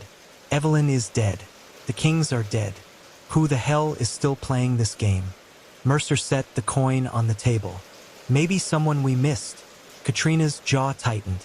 Or maybe someone who was never on our list to begin with. She pulled up her laptop, typing furiously. A few minutes later, she turned the screen toward Mercer. It was a classified government file. A name neither of them had seen before. Lucien Graves. A man with no official records, no photos, no history. Just whispers in black ops circles. And one chilling detail. He had been the real founder of the 13 Kings. And now he was back. The deeper they dug, the darker the truth became. The 13 Kings had never been the top of the food chain. They had been a front, a tool. The real power belonged to something far older. A secret organization known only as the Black Sun Society. It was bigger than New York, bigger than the United States. A global network of wealth, blood, and control.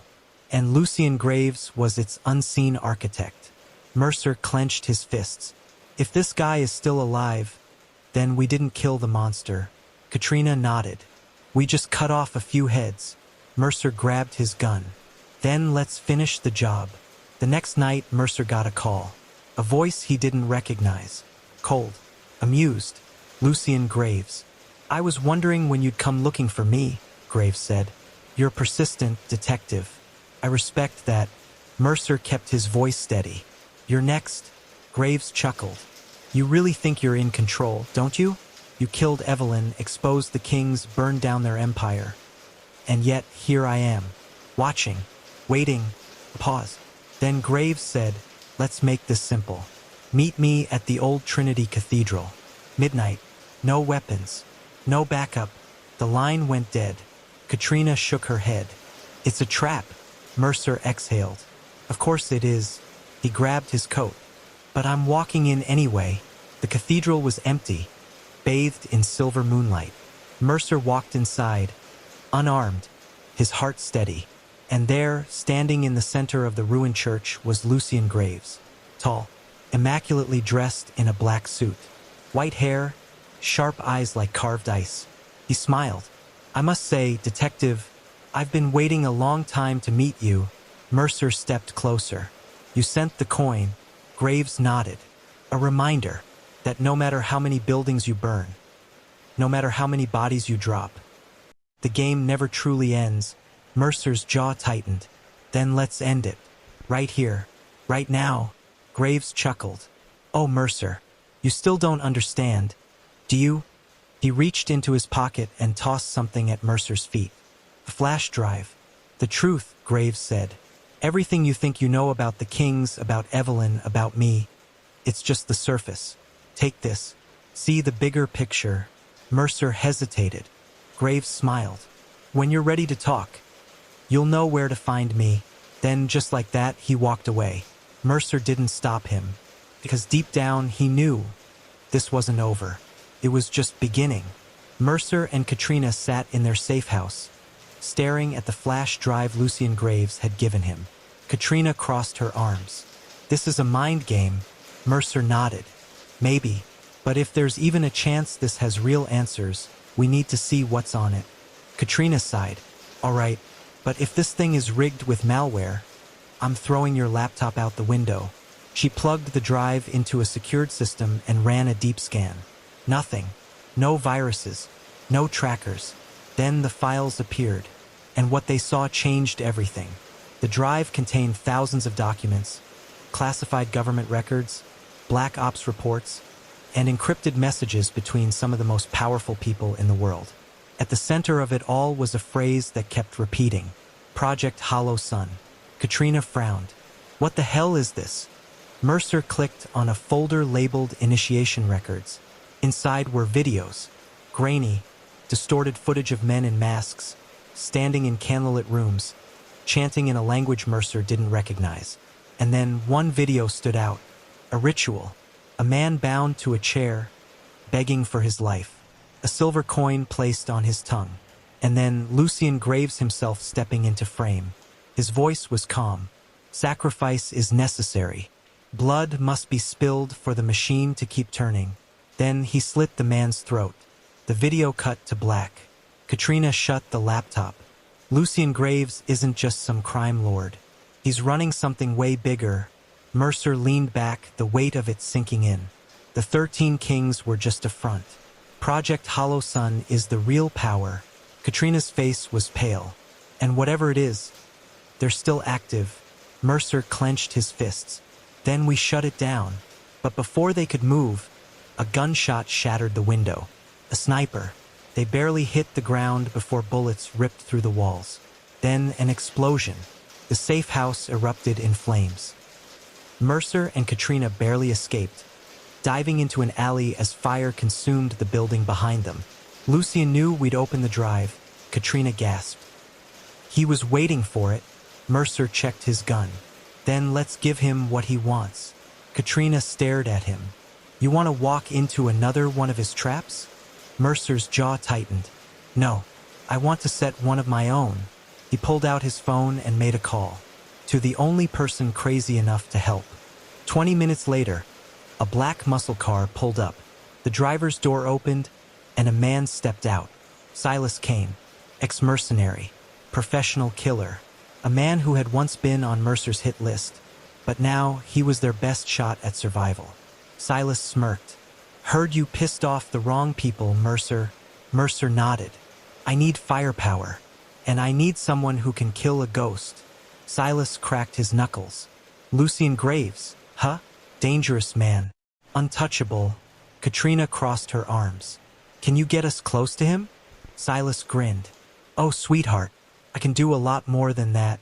He tossed Mercer a duffel bag. Inside guns, explosives, and a one-way ticket to war. Mercer zipped the bag shut. Then let's burn this empire to the ground. Silas Kane leaned against his car, lighting a cigarette. The cold Manhattan wind did nothing to shake his calm. You want to kill a man like Lucien Graves, he said, exhaling smoke. You don't go for the head first. You start with the limbs. Mercer nodded.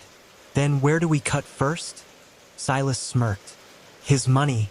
He pulled out a burner phone and tossed it to Katrina. There's a black sun bank hidden right under Wall Street. Not a real bank, no signs, no paper trail. Just numbered accounts and vaults stacked with billions in untraceable cash. Hit that and you start a war. Katrina frowned. Security? Silas grinned. The kind that shoots first, asks never. Mercer loaded his gun. Then let's make some noise. The bank was disguised as an abandoned corporate building. No name, no records, just a front. But inside, it was a fortress. Armed guards, bulletproof doors, underground vaults designed to withstand a military assault. Mercer, Katrina, and Silas watched from a rooftop across the street. Silas pulled out blueprints. We go in quiet, get to the server room, wipe their accounts. Then he tapped a red-marked area. We blow the vault. Katrina smirked. Stealing from billionaires? I like this plan. Silas grinned. Oh, sweetheart, we're not stealing. We're burning every last dollar. 11:45 p.m. Silas picked the electronic lock at the back entrance. A guard turned the corner. Mercer grabbed him, snapped his neck. Inside, the air was sterile, the hum of security cameras filling the silence. Katrina worked fast, hacking into the mainframe. I need 2 minutes to drain the accounts. Silas pulled out C4. I'll set the charges. Mercer stood watch. His gut told him something wasn't right. Then he saw it. A red light flashing on the security panel. They had triggered a silent alarm. Mercer grabbed his radio. We've got company. And then gunfire. The guards weren't regular security. They were Black Sun operatives, ex-military, trained killers. They came fast. No warnings. No demands. Just bullets. Mercer ducked behind cover, returning fire. Katrina. Status? Almost there. She yelled, fingers flying over the keyboard. Silas tossed a grenade. The explosion rocked the building, alarms blaring. The vault door ripped open. Inside, stacks of cash, gold bars, hard drives filled with Black Sun's deepest secrets. Katrina grabbed the drives. We have what we need. Let's go. But as they ran, a figure stepped through the smoke. Tall, dressed in a charcoal gray suit, a silver coin between his fingers. Mercer's heart stopped. Lucien Graves had arrived. Lucien Graves didn't raise a gun. He didn't need to. He simply smiled. Well done, Mercer. I was wondering how long it would take you to get here. Mercer's grip tightened on his weapon. You knew we were coming. Graves nodded. Of course. You're predictable. Silas raised his rifle. We can fix that. Graves didn't flinch. You could kill me right now, but it wouldn't matter. You haven't even scratched the surface of what I control. He flicked the silver coin into the air. It landed at Mercer's feet. A gift, Graves said. For the next time we meet. Then a second wave of guards stormed in. Mercer grabbed Katrina. Move! They sprinted toward the exit as bullets rained down. The moment they hit the street, Silas detonated the charges. The entire building collapsed. $1 billion in Black Sun money turned to ashes. The team regrouped at a safe house. Katrina plugged in the stolen hard drives, scanning files. What she found made her go pale. They don't just control banks, she whispered. They own everything. Police departments, politicians, media networks. They even have assets inside the FBI. Silas whistled. So basically, we just declared war on a global empire. Mercer stared at the screen, jaw clenched. Then we take them apart. Piece by piece.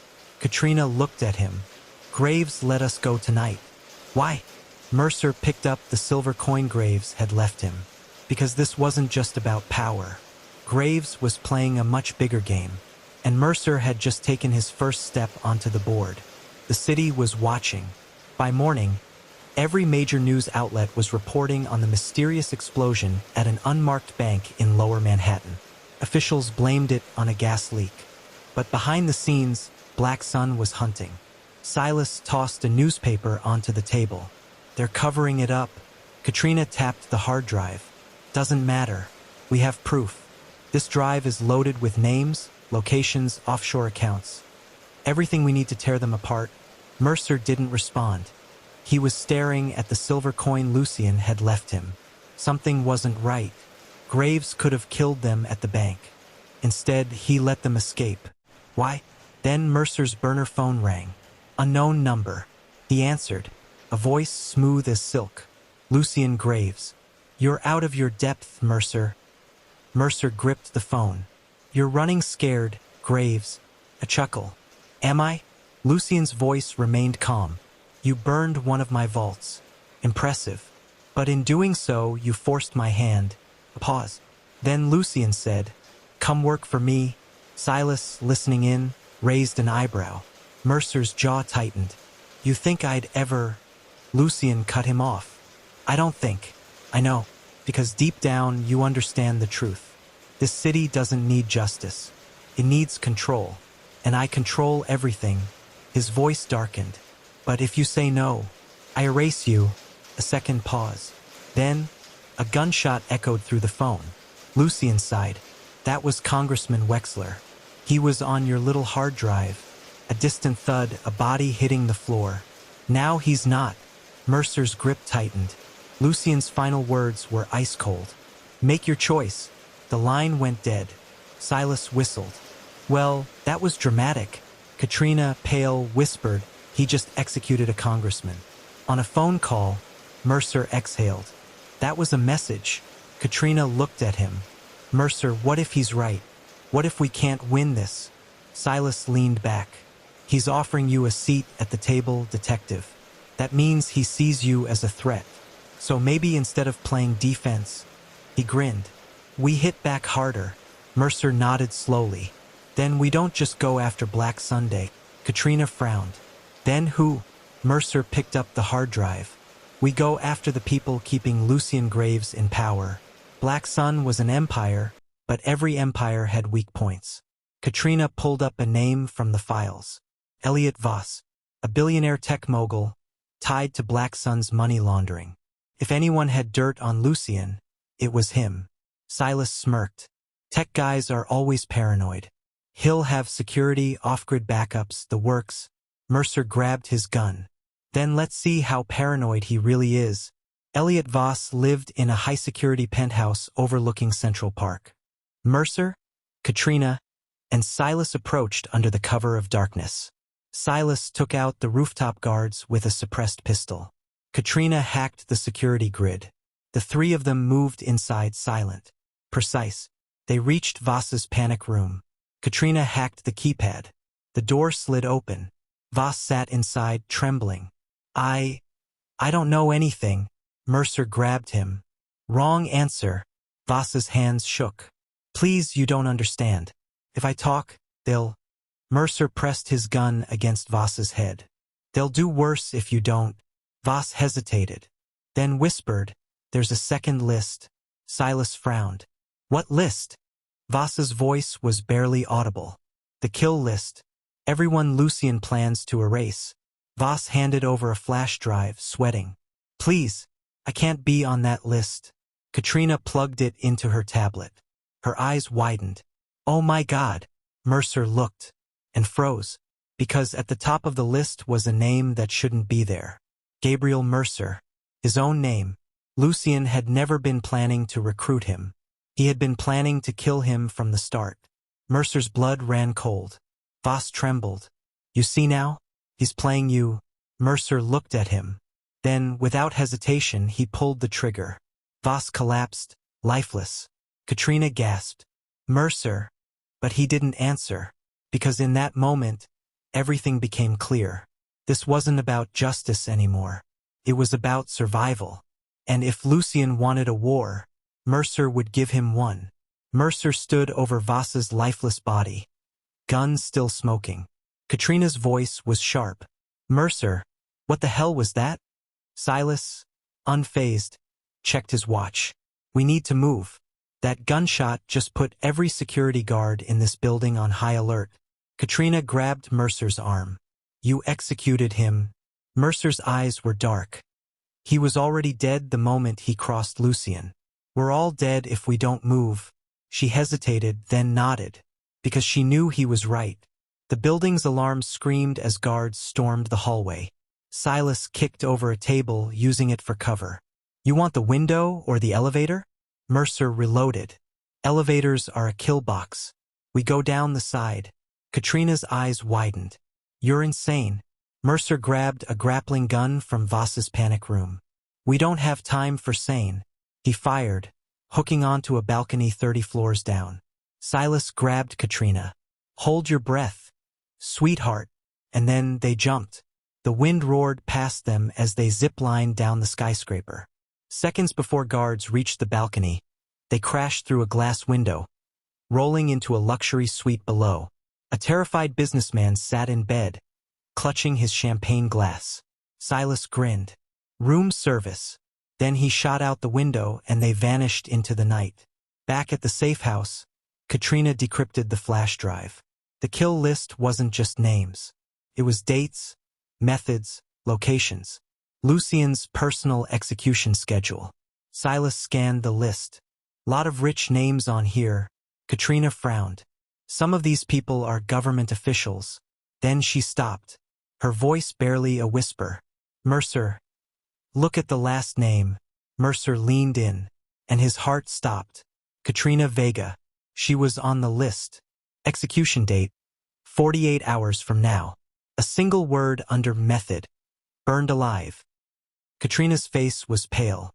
"He's planning to kill me?" Mercer's grip tightened. "No. He was planning to kill you. Now he's planning to try." Silas nodded. "Means we got 2 days to flip the script." Mercer turned to Katrina. "Do you trust me?" She exhaled, then nodded. "Always." Mercer grabbed a notepad, scribbled a list. "Then we go on offense. 3 targets. 3 strikes. The butcher, Lucien's top enforcer. Kill him first, send a message. The vault, Black Sun's last offshore money reserve. Burn it. Lucien Graves, end the game." Silas grinned. "Now this is getting fun." Mercer picked up his gun. "No more running. No more hiding. We kill them all." Lucien Graves had many killers, but none as brutal as Ivan the Butcher Petrov. Ex-Russian Spetsnaz. A man who didn't just kill, he erased. If you were on his list, you didn't get a funeral. You got ashes. And Katrina was next. Mercer, Silas, and Katrina sat in their stolen car, watching a slaughterhouse on the Brooklyn waterfront, Petrov's hideout. Silas smirked. "Fitting." Mercer checked his weapons. "We end him tonight." Katrina loaded a magazine. "Let's make it hurt." The air inside stank of blood, hanging meat, rusted hooks, and the distant hum of industrial saws.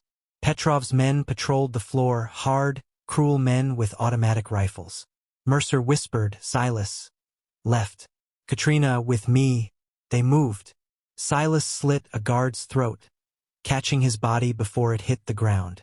Katrina disabled a security camera. Mercer crept up a metal staircase toward Petrov's office.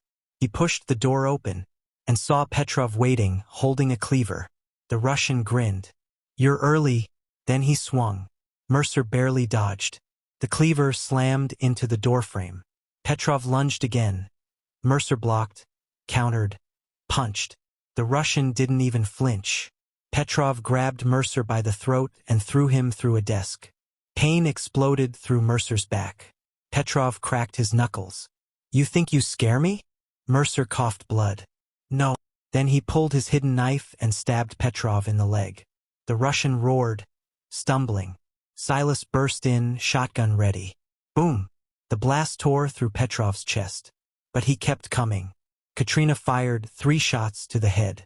Petrov finally fell. Silas whistled. "Tough bastard." Mercer wiped blood from his mouth. "Not tough enough." Mercer grabbed Petrov's radio, tuned it to Lucien's private frequency. He spoke 2 words. 1 down. Silence. Then Lucien's voice. Calm. Amused. "I expected better from Petrov." Mercer smirked. "Expect worse for yourself." Lucien chuckled. "Careful, Mercer. Every move you make, I see. And I always play the long game." Click. The line went dead. Katrina looked at Mercer. "You think we rattled him?" Mercer stared at Petrov's lifeless body. "No. But he knows we're coming." Black Sun's offshore vault wasn't in the Caymans or Switzerland. It was under Manhattan itself.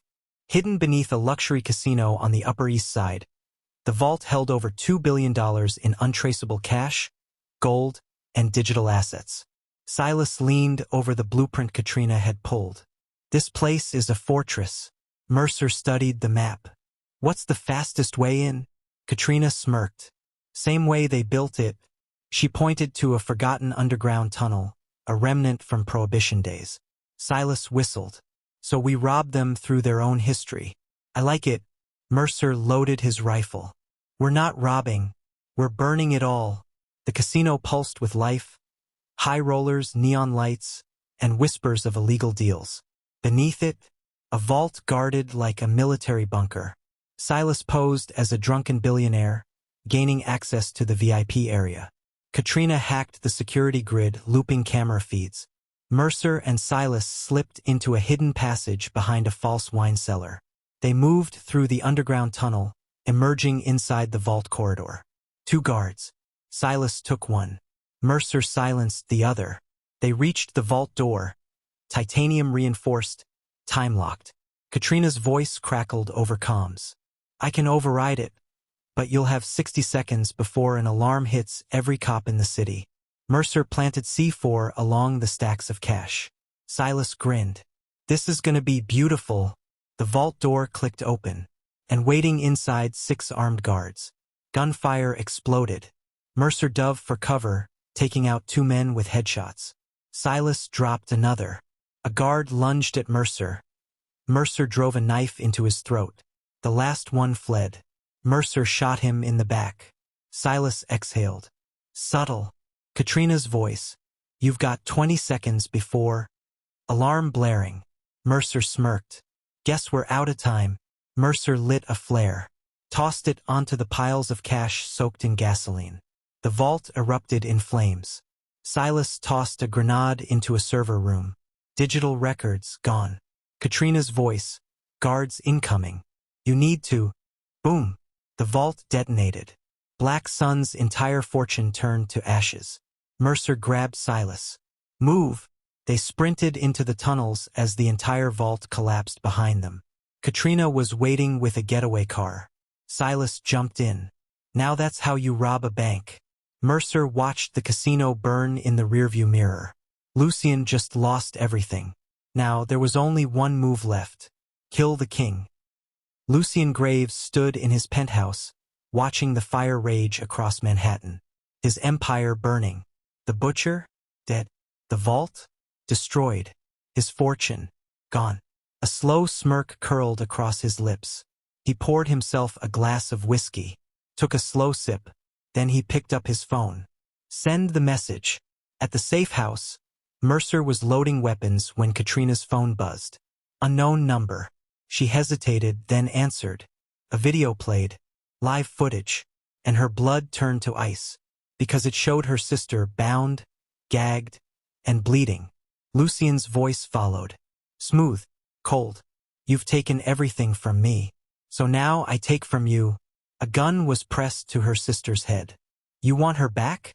Come get her. The screen flashed an address. Then gunshot. The screen went black. Katrina froze. Mercer grabbed the phone, jaw tight. It's a setup. Silas exhaled. Of course it is. Katrina's voice was a whisper. I don't care. She loaded her gun. I'm going. Mercer nodded. Then we're going with you. Lucien's final stronghold was an abandoned cathedral in the Bronx. Once a place of worship, now a place of execution. As Mercer, Katrina, and Silas approached, rain poured down. The massive wooden doors stood open. Inside, candles burned. The pews were empty except for men with rifles. And at the altar, Lucien Graves waiting. Katrina's sister was tied to a chair. Blood dripped from her temple. Lucien smiled. Right on time. Then his men opened fire. Mercer dove for cover. Silas fired first, dropping 2 men before rolling behind a column. Katrina sprinted toward her sister, bullets missing her by inches. Lucien stood calmly at the altar, watching. Then he raised a pistol and aimed directly at Katrina. Mercer saw it too late. The gun fired. Time slowed. The bullet tore through the air, straight at Katrina's heart. But at the last second, her sister lunged forward. The bullet hit her instead. She gasped. Blood bloomed across her chest. Katrina screamed. Lucien sighed. Such a waste.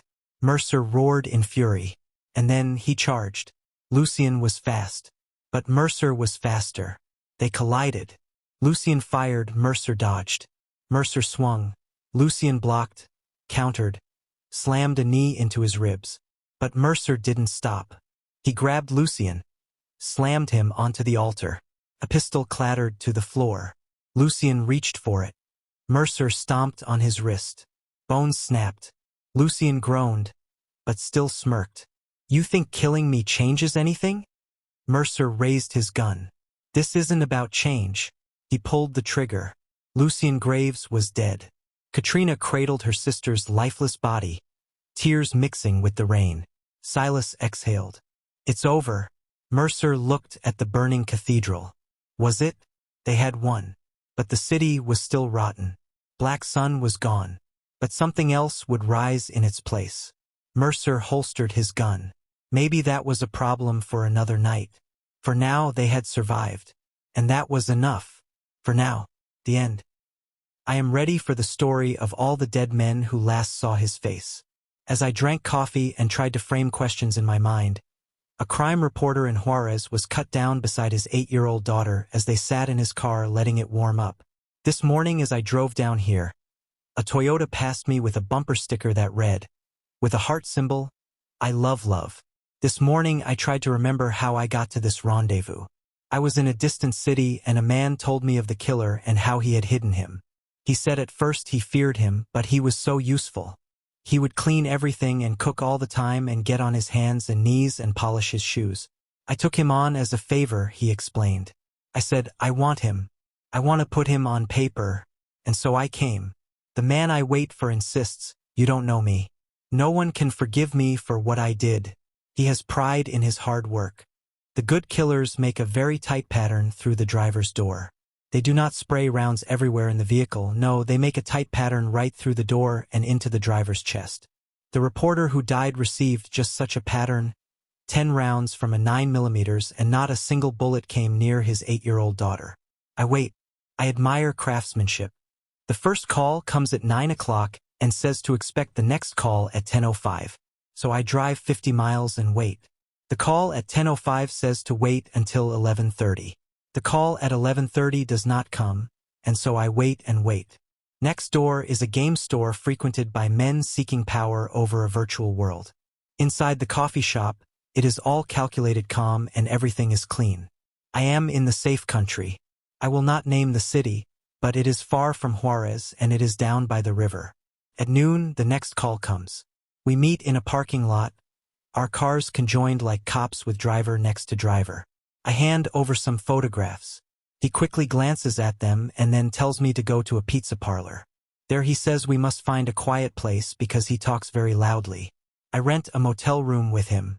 None of this can be arranged ahead of time because that would allow me to set him up. He glances at the photographs, images never printed in newspapers. He stabs his finger at a guy standing over a half-exposed body in a grave and says, "This picture can get you killed." I show him the photograph of the woman. She is lovely in her white clothes and perfect makeup. Blood trickles from her mouth, and the early morning light caresses her face. The photograph has a history in my life. Once I placed it in a magazine and the editor there had to field a call from a terrified man. Her brother, who asked, "Are you trying to get me killed? To get my family killed?" I remember the editor calling me up and asking me what I thought the guy meant. I answered exactly what he said. Now the man looks at her and tells me she was the girlfriend of the head of the Sicarios in Juarez, and the guys in charge of the cartel thought she talked too much. Not that she'd ever given up a load or anything, it was simply the fact that she talked too much. So they told her boyfriend to kill her and he did. Or he would die. This is ancient ground. The term Sicario goes back to Roman Palestine, where a Jewish sect, the Sicarii, used concealed daggers, psychi, in their murders of Romans and their supporters. He leans forward. Amado and Vicente, the two brothers who have successively headed the Juarez cartel, could kill you if they even thought you were talking, he says. These photographs can get you killed. Words can get you killed. And all this will happen and you will die and the sentence will never have a subject, simply an object falling dead to the ground. I feel myself falling down into some kind of well, some dark place that hums beneath the workaday city. And in this place there is a harder reality and absolute facts. I have been living, I think, in a kind of fantasy world of laws and theories and logical events. Now I am in a country where people are murdered on a whim and a beautiful woman is found in the dirt with blood trickling from her mouth, and then she is wrapped with explanations that have no actual connection to what happened. I have spent years getting to this moment. The killers, well, I have been around them before. Once I partied with 200 armed killers in a Mexican hotel for 5 days. But they were not interested in talking about their murders. We will never see him coming. He is of average height. He dresses like a workman with sturdy boots and a knit cap. If he stood next to you in a checkout line, you would be unable to describe him 5 minutes later. Nothing about him draws attention. Nothing. He has very thick fingers and large hands. His face is expressionless. His voice is loud but flat. He lives beneath notice. That is part of how he kills. He says, Juarez is a cemetery. I have dug the graves for 250 bodies. I nod because I know what he means. The dead, the 250 corpses, are details, people he disappeared and put in holes in death houses.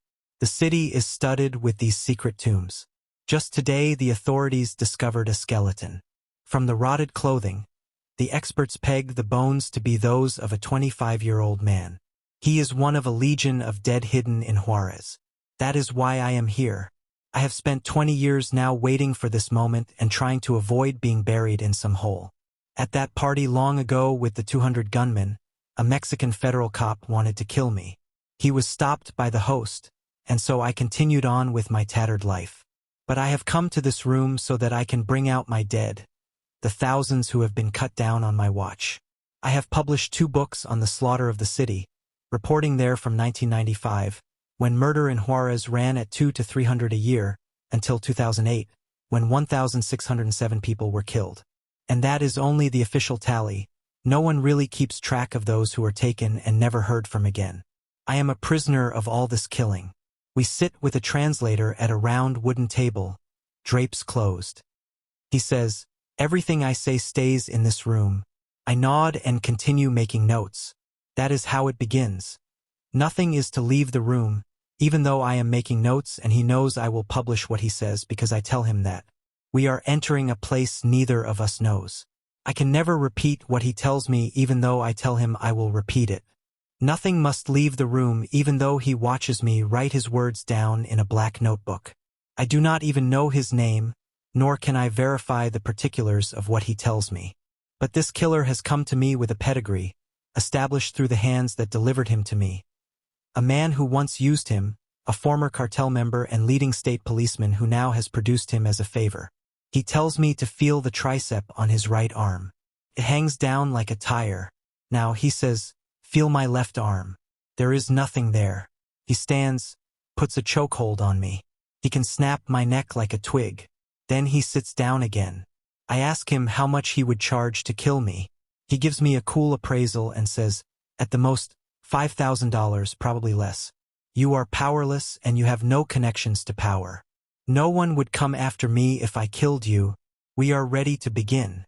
I ask him how he became a killer.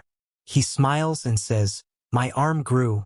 He takes a sheet of paper, draws 5 vertical lines, and writes in the spaces in black ink. Childhood, police, narco, God. The 4 phases of his life. Then he scratches out what he has written until there is nothing but solid ink on the page. He cannot leave tracks. He cannot quite give up the habits of a lifetime. I reach for the paper, but he snatches it back and laughs. I think at both of us. When I believed in the Lord, he says, I ran from the dead. I had a normal childhood, he insists. He will not tolerate the easy explanation that he is the product of abuse. We were very poor, very needy, he continues. We came to the border from the south to survive. My people went into the maquilas. I went to a university. I didn't have a father who treated me badly. My father worked, a working man. He started at the maquila at 6 p.m. and worked until 6 a.m., 6 days a week. The rest of the time he was sleeping. My mother had to be both father and mother. She cleaned houses in El Paso 3 days a week. There were 12 children to feed. He pauses here to see if I understand. He will not be a victim, not of poverty, not of parents. He became a killer because it was a way to live, not because of trauma. His eyes are clear and intelligent. And cold. Once, he says, my father took me and 3 of my brothers to the circus. We brought our own chilies and cookies so we did not have to spend money. That was the happiest day of my life. And the only time I went somewhere with my father. But now we turn to the time he worked for the devil. He is in high school when the state police recruit him and his friends. They get $50 to drive cars across the bridge to El Paso, where they park them and walk away. They never know what is in the cars, nor do they ever ask. After the delivery, they are taken to a motel where cocaine and women are always available. He drops out of the university because he has no money. And then the police dip into his set of friends who have been moving drugs for them to El Paso and send them to the police academy. In his own case, because he is only 17, the mayor of Juarez has to intervene to get him into the academy. We were paid about 150 pesos a month as cadets, he says, but we got a bonus of $1,000 a month that came from El Paso. Every day, liquor and drugs came to the academy for parties. Each weekend, we bribed the guards and went to El Paso. I was sent to the FBI school in the United States and taught how to detect drugs, guns, and stolen vehicles. The training was very good. After graduation, no one in the various departments really wanted him because he was too young, but U.S. law enforcement insisted he be given a command position. And so he was. I commanded 8 people, he continues. 2 were honest and good. The other 6 were into drugs and kidnapping.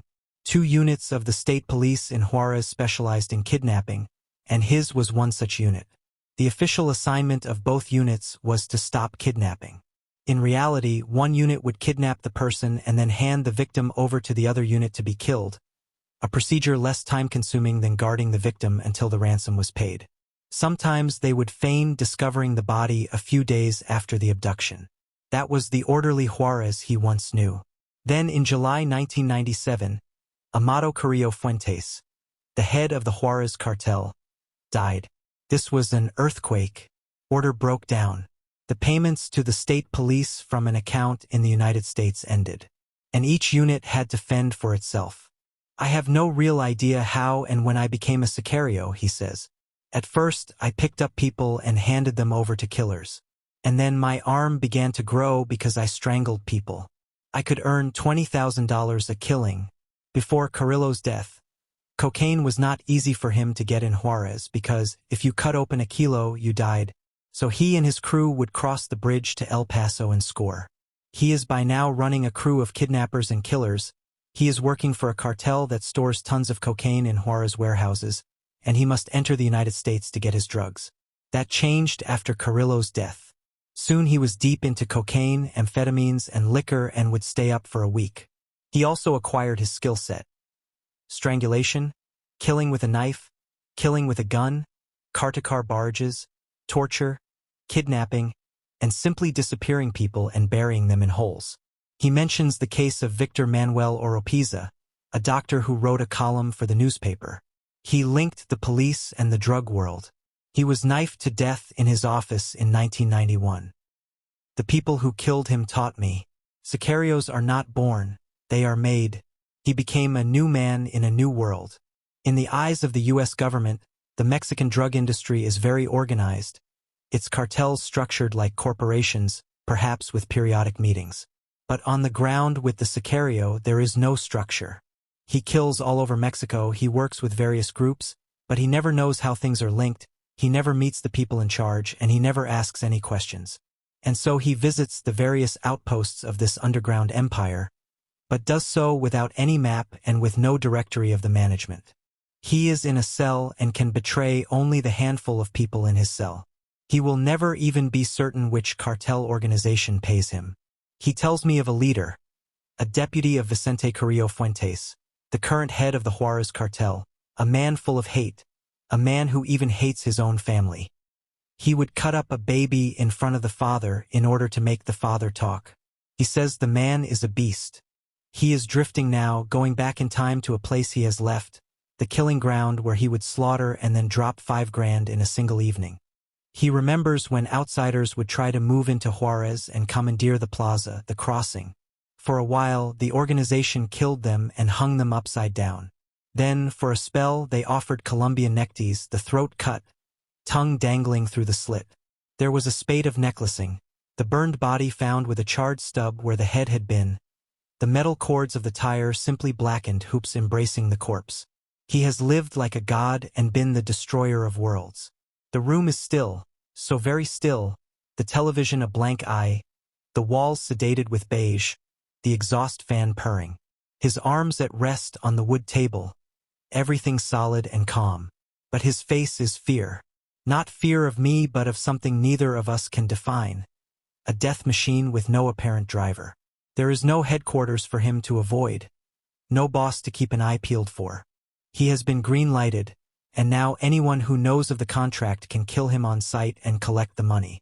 The name of his killer is Legion. He can hide, but that only buys a little time, and he is allowed only one serious mistake and then he is dead. His hunters can be patient. He is like a winning lottery ticket and one day they will collect. The death machine careens through the streets, guns at the ready, always rolling, no real route, randomly prowling and looking for fresh blood. The day comes and goes and 10 die. Or more. No one can really keep count any longer, and besides, some of the bodies simply vanish and cannot be tallied. He stares at me. He says, "I want to talk about God." I say, "We'll get to that." He is the killer and he does not know who is in charge. Just as he usually did not know the reason for the murders he committed. He will die. Someone will kill him. No one will really notice. No place is safe, he knows that fact. A family in the States owed some money on a deal, so a 14-year-old son and his friend were snatched and taken back over. The man killed them with a broken bottle, then drank a glass of their blood. He knows things like that, because of what he has done. He knows that crossing the bridge is easy because he has crossed it so many times. He knows all the searches and all the security claims at the border are a joke because he has moved with his weapons back and forth. He knows that everything has been penetrated, that nothing can be trusted, not even the solid feel of the wooden table. The rough edge of burning wood fires at those shacks of the poor, the acrid smell of burned powder flowing from a spent brass cartridge, an old copper kettle with oil boiling and fresh pork swirling into the crispness of carnitas, the caravan of cars passing in the night, windows tinted, and then the entire procession turns and comes by again and you look but do not stare because if they pause, however briefly, they will take you with them to the death that waits, the holes being dug each morning in the brown dirt of the Campo Santo, the graves a guess and a promise gaping up like hungry mouths for the kills of the morning and afternoon and evening. And 4 people sit outside their house at night and the cars come by, the bullets bark, 2 die soon after the barrage, and the other 2 are scooped up by family who drive them from hospital to hospital through the dark houses because no healers will take them in. The killers have a way of following their prey into the emergency rooms in order to finish the work. His arms are on the wooden table as Juarez wafts across our faces, and we do not speak of this fact. I cannot explain the draw of the city that gives death but makes everyone feel life. Nor can he. So we do not speak but simply note this fact with our silence. We are both trying to return to some person we imagine we once were, the person before the killings, before the torture, before the fear. He wants to live without the power of life and death, and wonders if he can endure being without the money. I want to obliterate memory, to be in a world where I do not know of sicarios and think of dinner and not of fresh corpses decorating the calles. We have followed different paths and wound up in the same plaza, and now we sit and talk and wonder how we will ever get home. I crossed the river about 20 years ago. I can't be exact about the date because I am still not sure what crossing really means except that you never come back. I just know I crossed and now I stumble on some distant shore. It is like killing. I ask him, "Tell me about your first killing," and he says he can't remember, and I know that he is not telling the truth and I know that he is not lying. Sometimes you cannot reach it. You open that drawer, and your hand is paralyzed and you cannot reach it. It is right in front of you but still you cannot reach it, and so you say you don't remember. He has a green pen, a notebook. He has printouts from the internet, mainly things about me.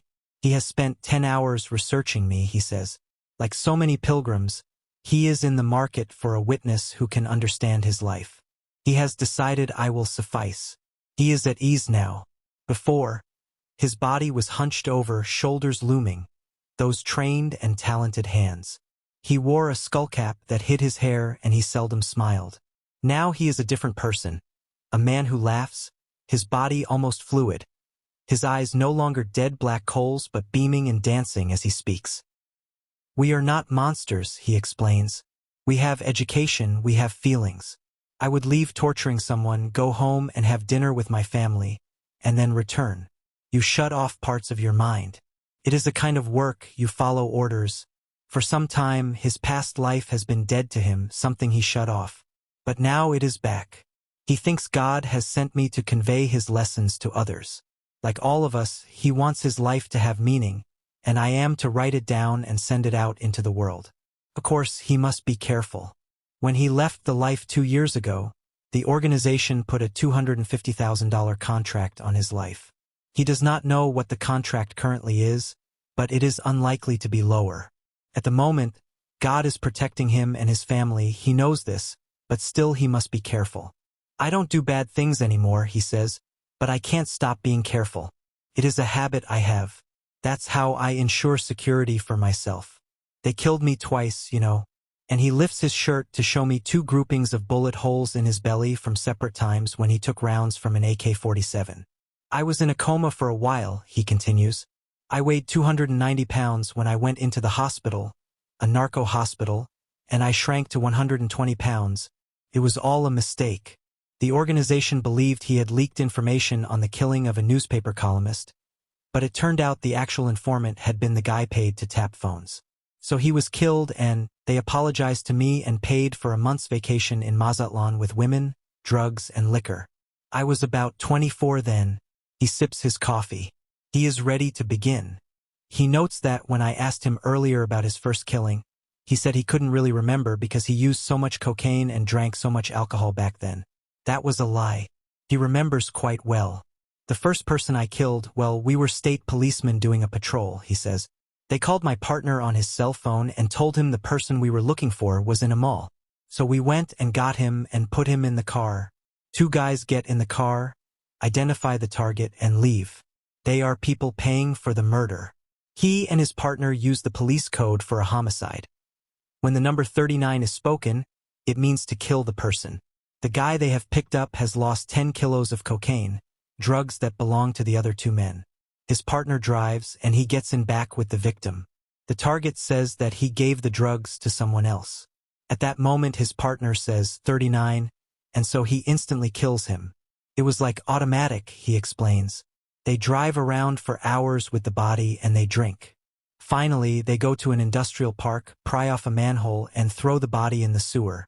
For his work, he gets an ounce of coke, a bottle of whiskey, and $1,000.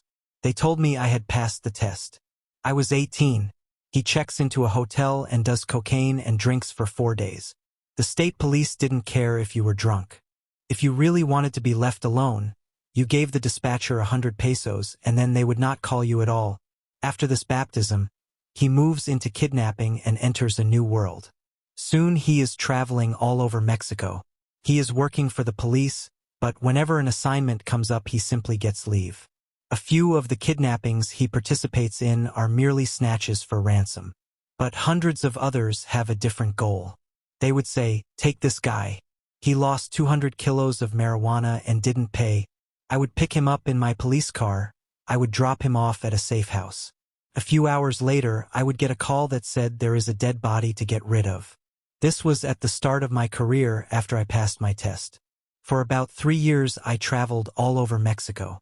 Once I even went to Quintana Roo. I always had an official police car. Sometimes we used planes, but usually we drove. We got through military checkpoints by showing an official document that said we were transporting a prisoner. The document would have a fake case number.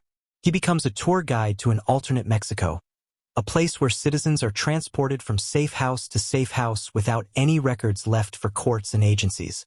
When he arrives someplace, the person has already been kidnapped. He simply picks him up for shipment. Controlling them was easy because they were terrified. When they saw that it was an official car and when I said, don't worry, everything will be fine. You'll be back with your family.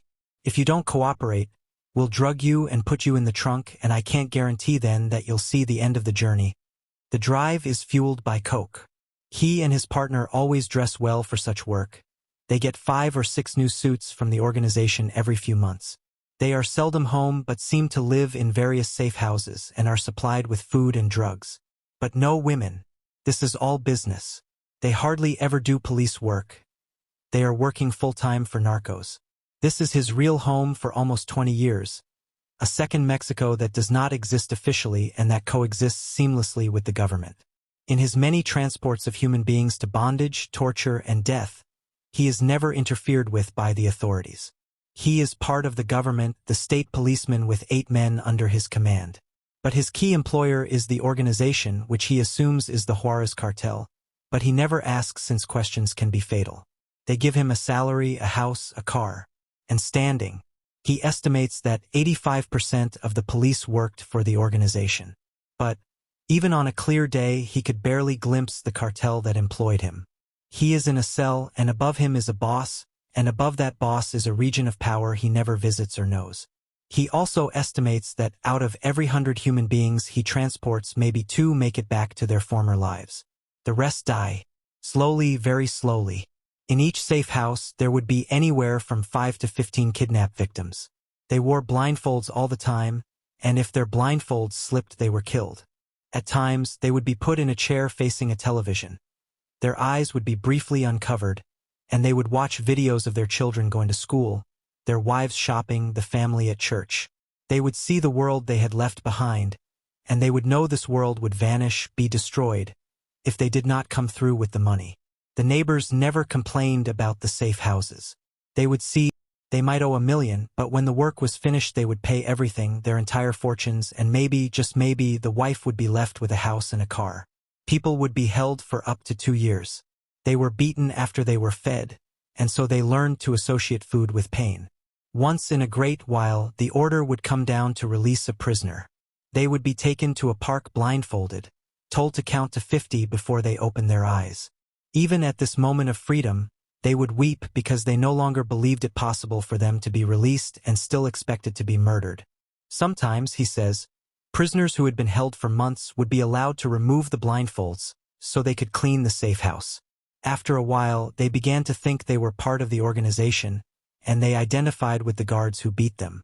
They would even make up songs about their experiences as prisoners, and they would tell us of all the fine things they would make sure we got when they were released.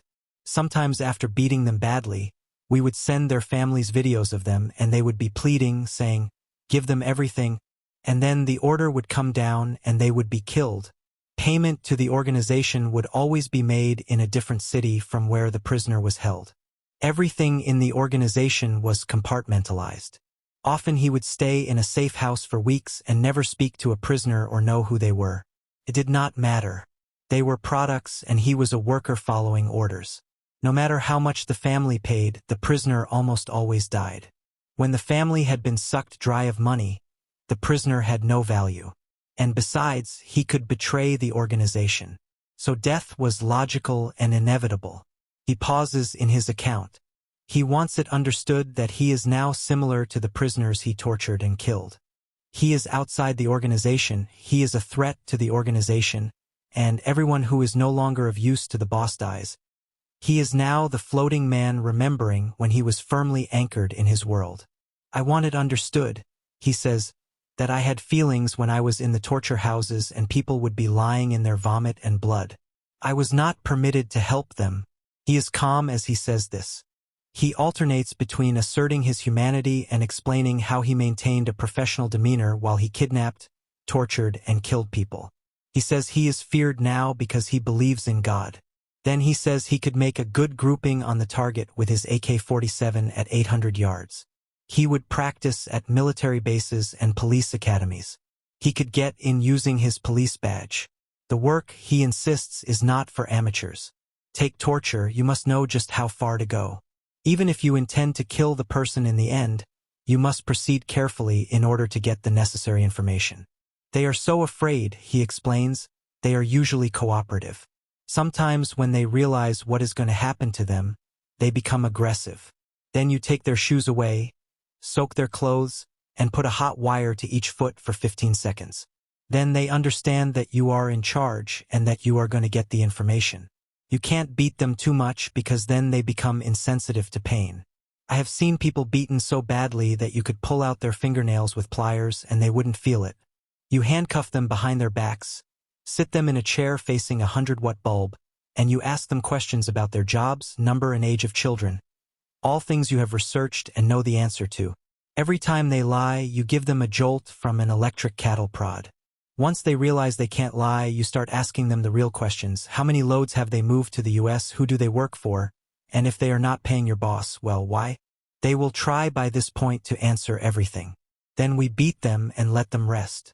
We show them those videos of their family. At this point, they will give up anything we ask for and even more. Now you have the advantage, and you use this new information to hit warehouses and steal loads, to round up other people they work with, and then you video their families and begin the process again. You know the families will not likely go to the police because they know the guy is in a bad business. But if they do tell the police, we instantly know because we work with the police. We're part of the anti-kidnapping unit. Sometimes the people kidnapped are killed instantly because, after we take their jewelry and cars, they are worthless. Such goods are divided up within the unit, among 5 to 8 people. The hardest thing is when you kill them because then you must dig a hole to bury them. There are 2 mistakes most people make. They don't pay whoever controls the plaza, the city, or they dreamed of being bigger than the boss. But none of this really matters because he never asks why people are kidnapped, nor who they really are. They are simply product and he is simply a worker. Their screams are simply the background noise to the task at hand. Just as calming them or transporting them is simply part of the job. There is a second category of kidnapping, one he finds almost embarrassing. Someone's wife is having an affair with her personal trainer, so you pick up the trainer and kill him. Or a guy has a hot woman and some other guy wants her, so you kill the boyfriend to get the woman for him. I received my orders, he says, and I had to kill them. The bosses didn't know what the limits were. If they want a woman, they get her. If they want a car, they get it. They have no limits. He resents people who like to kill. They are not professional. Real sicarios kill for money, but there are people who kill for fun. People will say, I haven't killed anyone for a week, so they'll go out and kill someone. This kind of person does not belong in organized crime. They're crazy. If you discover such a person in your unit, you kill him. The people you really want to recruit are police or ex-police, trained killers. All this is a sore point for him. The slaughter now going on in Juarez offends him because too many of the killings are done by amateurs, by kids imitating sicarios. He is appalled by the number of bullets used in a single execution. It shows a lack of training and skill. In a real hit, the burst goes right where the lock is on the door because such rounds will penetrate the driver's torso with a killing shot. Twice he was stymied by armored vehicles, but the solution is a burst of full-jacketed rounds in a tight pattern. This will gouge through the armor. A hit should take no more than a minute. Even his hardest jobs against armored cars took under 3 minutes. A real sicario, he notes, does not kill women or children, unless the women are informants for the DEA or the FBI. Here he must show me. A proper execution requires planning. First, the eyes study the target for days, usually at least a week. His schedule at home is noted: when he gets up, when he leaves for work, when he comes home. Everything about his routines in his domestic life is recorded by the eyes. Then the mind takes over. He studies the man's habits in the city itself. His day at work, where he lunches, where he drinks, how often he visits his mistress and where she lives and what her habits are. Between the eyes and the mind a portrait is possible. Now there is a meeting of the crew which is 6 to 8 people. There will be 2 police cars with officers and 2 other cars with sicarios. A street will be selected for the hit, one that can easily be blocked off. Timing will be carefully worked out, and the hit will take place within a half-dozen blocks of a safe house. An easy matter since there are so many in the city. He picks up a pen and starts drawing. The lead car will be police. Then will come a car full of sicarios. Then the car driven by the target. This is followed by another car of underscore sicarios. Underscore and then, bringing up the rear, another police car. During the execution, the eyes will watch and the mind will man the radios. When the target enters the block selected for the murder, the lead police car will pivot and block the street.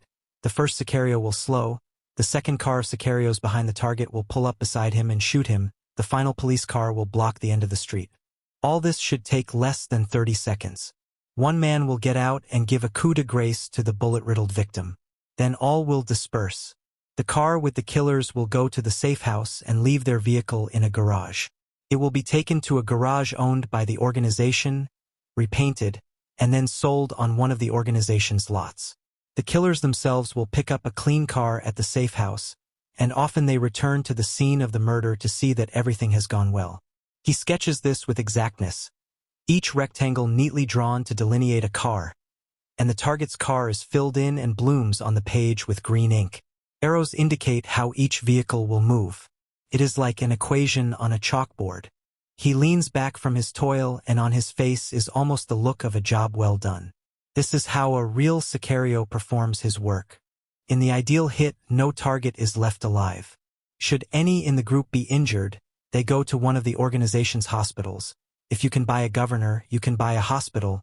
I never knew the names of the people I was involved with, he continues. There was a person who directed our group and he knew everything. But if your job is to execute people, that is all you do. You don't know the reasons or names. I would be in a safe house with the kidnapped for a month and never speak to them. Then, if I was told to kill them, we would take them to the place where they would be killed, take off their clothes. We would kill them exactly the way we were ordered, a bullet to the neck, acid on the bodies. There would be cases where you would be killing someone, strangling them, and they would stop breathing, and you would get a call, "Don't kill them." And so you would have to know how to resuscitate them, or we would be killed because the boss never makes a mistake. Everything is contained and sealed. For a while they used crazy kids to steal cars for the work, but the kids, about 40 of them, got too arrogant, talking and selling drugs in the nightclubs. This violated an agreement with the governor of Chihuahua to keep the city quiet. So one night around 10 years ago, 50 police and 150 guys from the organization who were to ensure the job was done rounded up all the kids on Avenida Juarez. They were not tortured. They were killed with a single headshot and buried in one hole. No, he smiles at me. I will not tell you where that hole is. He has trouble remembering some things. I would get up in the morning and do a line, he explains, then have a glass of whiskey.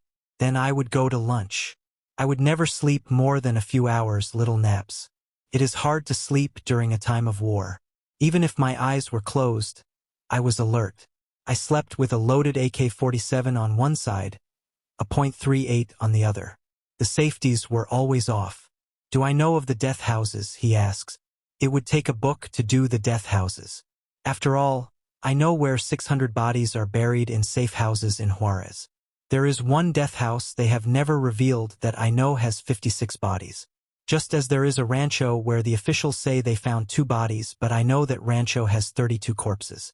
If the police really investigated, they would find bodies. But obviously, you cannot trust the police. He especially wants to know what I know about the 2 death houses uncovered last winter. I say one had 9 bodies, the other 36. No, he insists the second one had 38, 2 of them women. He carefully draws me the layout of this second death house. One of the women, he notes, was killed for speaking too much. The other was a mistake. These do happen, though the bosses never admit to it.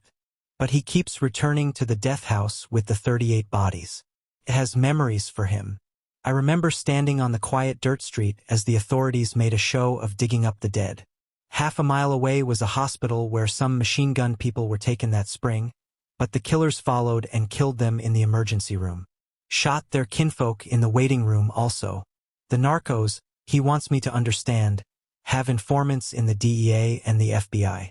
They work until they are useless. Then they are killed. As for those who inform to the FBI and DEA, they die ugly, he explains. They were brought handcuffed behind the back to the death house where they found 36 bodies. He rolls on. A t-shirt was soaked with gasoline and put on their backs, lit, and then after a while pulled from their backs. The skin came off with it. Both men made sounds like cattle being killed. They were injected with a drug so they would not lose consciousness. Then they put alcohol on their testicles and lit them. They jumped so high. They were handcuffed, and still I never saw people jump so high. We are slipping now, all the masks have fallen to the floor. The veteran, the professional Sicario, is walking me through a key assignment he completed. Their backs were like leather and did not bleed. They put plastic bags on their heads to smother them and then revive them with alcohol under their noses. All they ever said to us was, "We will see you in hell." This went on for 3 days. They smelled terrible because of the burns. They brought in a doctor to keep reviving them. They wanted them to live one more day. After a while they defecated blood. They shoved broomsticks up their asses. The second day a person came and told them, "I warned you this was going to happen." They said, "Kill us." The guys lived 3 days. The doctor kept injecting them to keep them alive and he had to work hard. Eventually they died of the torture. They never asked God for help. They just kept saying, "We will see you in hell." I buried them with their faces down and poured on a whole lot of lime. He is excited. It is all back. He can feel the shovel in his hand. He is calm now. He is revisiting this evil time, he says, simply for my benefit. He takes his various drawings, how to do a hit where some people were buried in a death house, looks at the green schematics he has created, and then slowly tears them into little squares until the torn heap can never be reconstructed. Until late 2006, he worked all over Mexico for different groups, and the various organizations generally got along. There were small moments, such as when others tried to take over Juarez and it was necessary to necklace them. But his life in the main was calm. So calm he did not need to know who he really worked for. I received orders from 2 people. They ran me. I never knew which cartel I worked for. Now there is Vicente Carrillo against Chapo Guzman. That is, Joaquin Guzman Lora, head of Mexico's largest cartel. But I never met any bosses, so when the war started around 2006, I did not know which one I did the killing for. And orders could cross from one group to another. I am living in a cell and I simply take orders. In 30 minutes in Juarez, 60 well-trained and heavily armed men can assemble in 30 cars and circulate as a show of force. Then, at my level, we began to get orders to kill each other.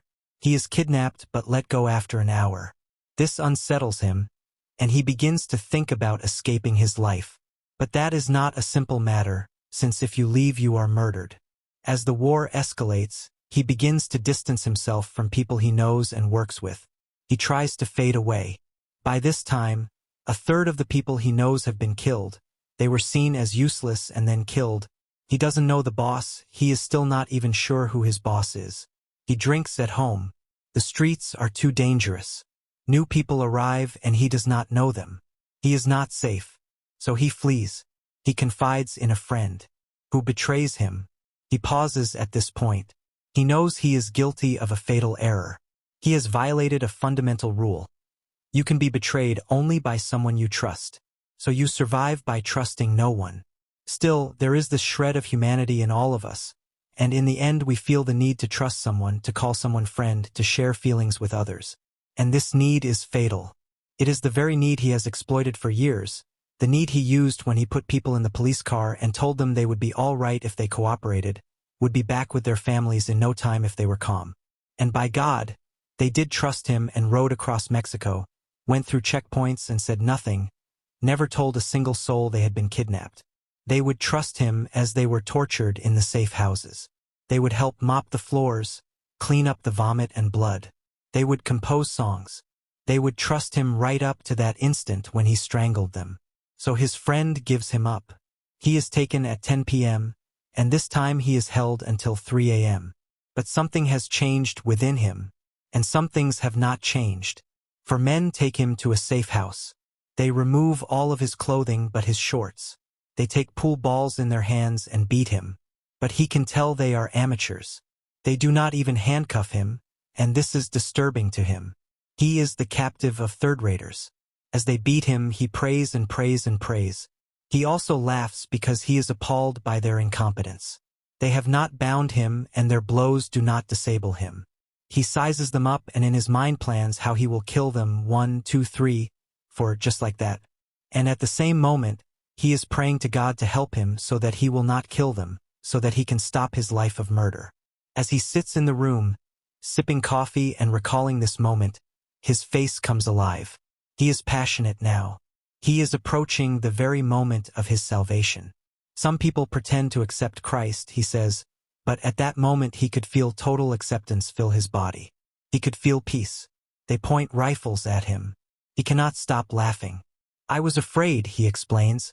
I realized I would have to kill them all. 2 of the armed men left. One other guy went to the bathroom. He looks at the remaining captor. The guy says, I don't have a problem with you.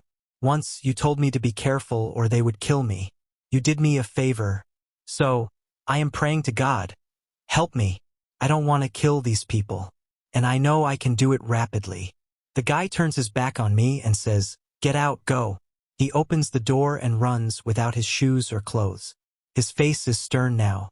He has come to the place, the very moment that has permitted him to recount the kidnappings, the tortures, the killings. He is selling, and what he is selling is God. He is believing, and what he believes based on his own life is that anyone can be redeemed, and that it is possible to leave the organization and survive. His thoughts are a jumble as he speaks.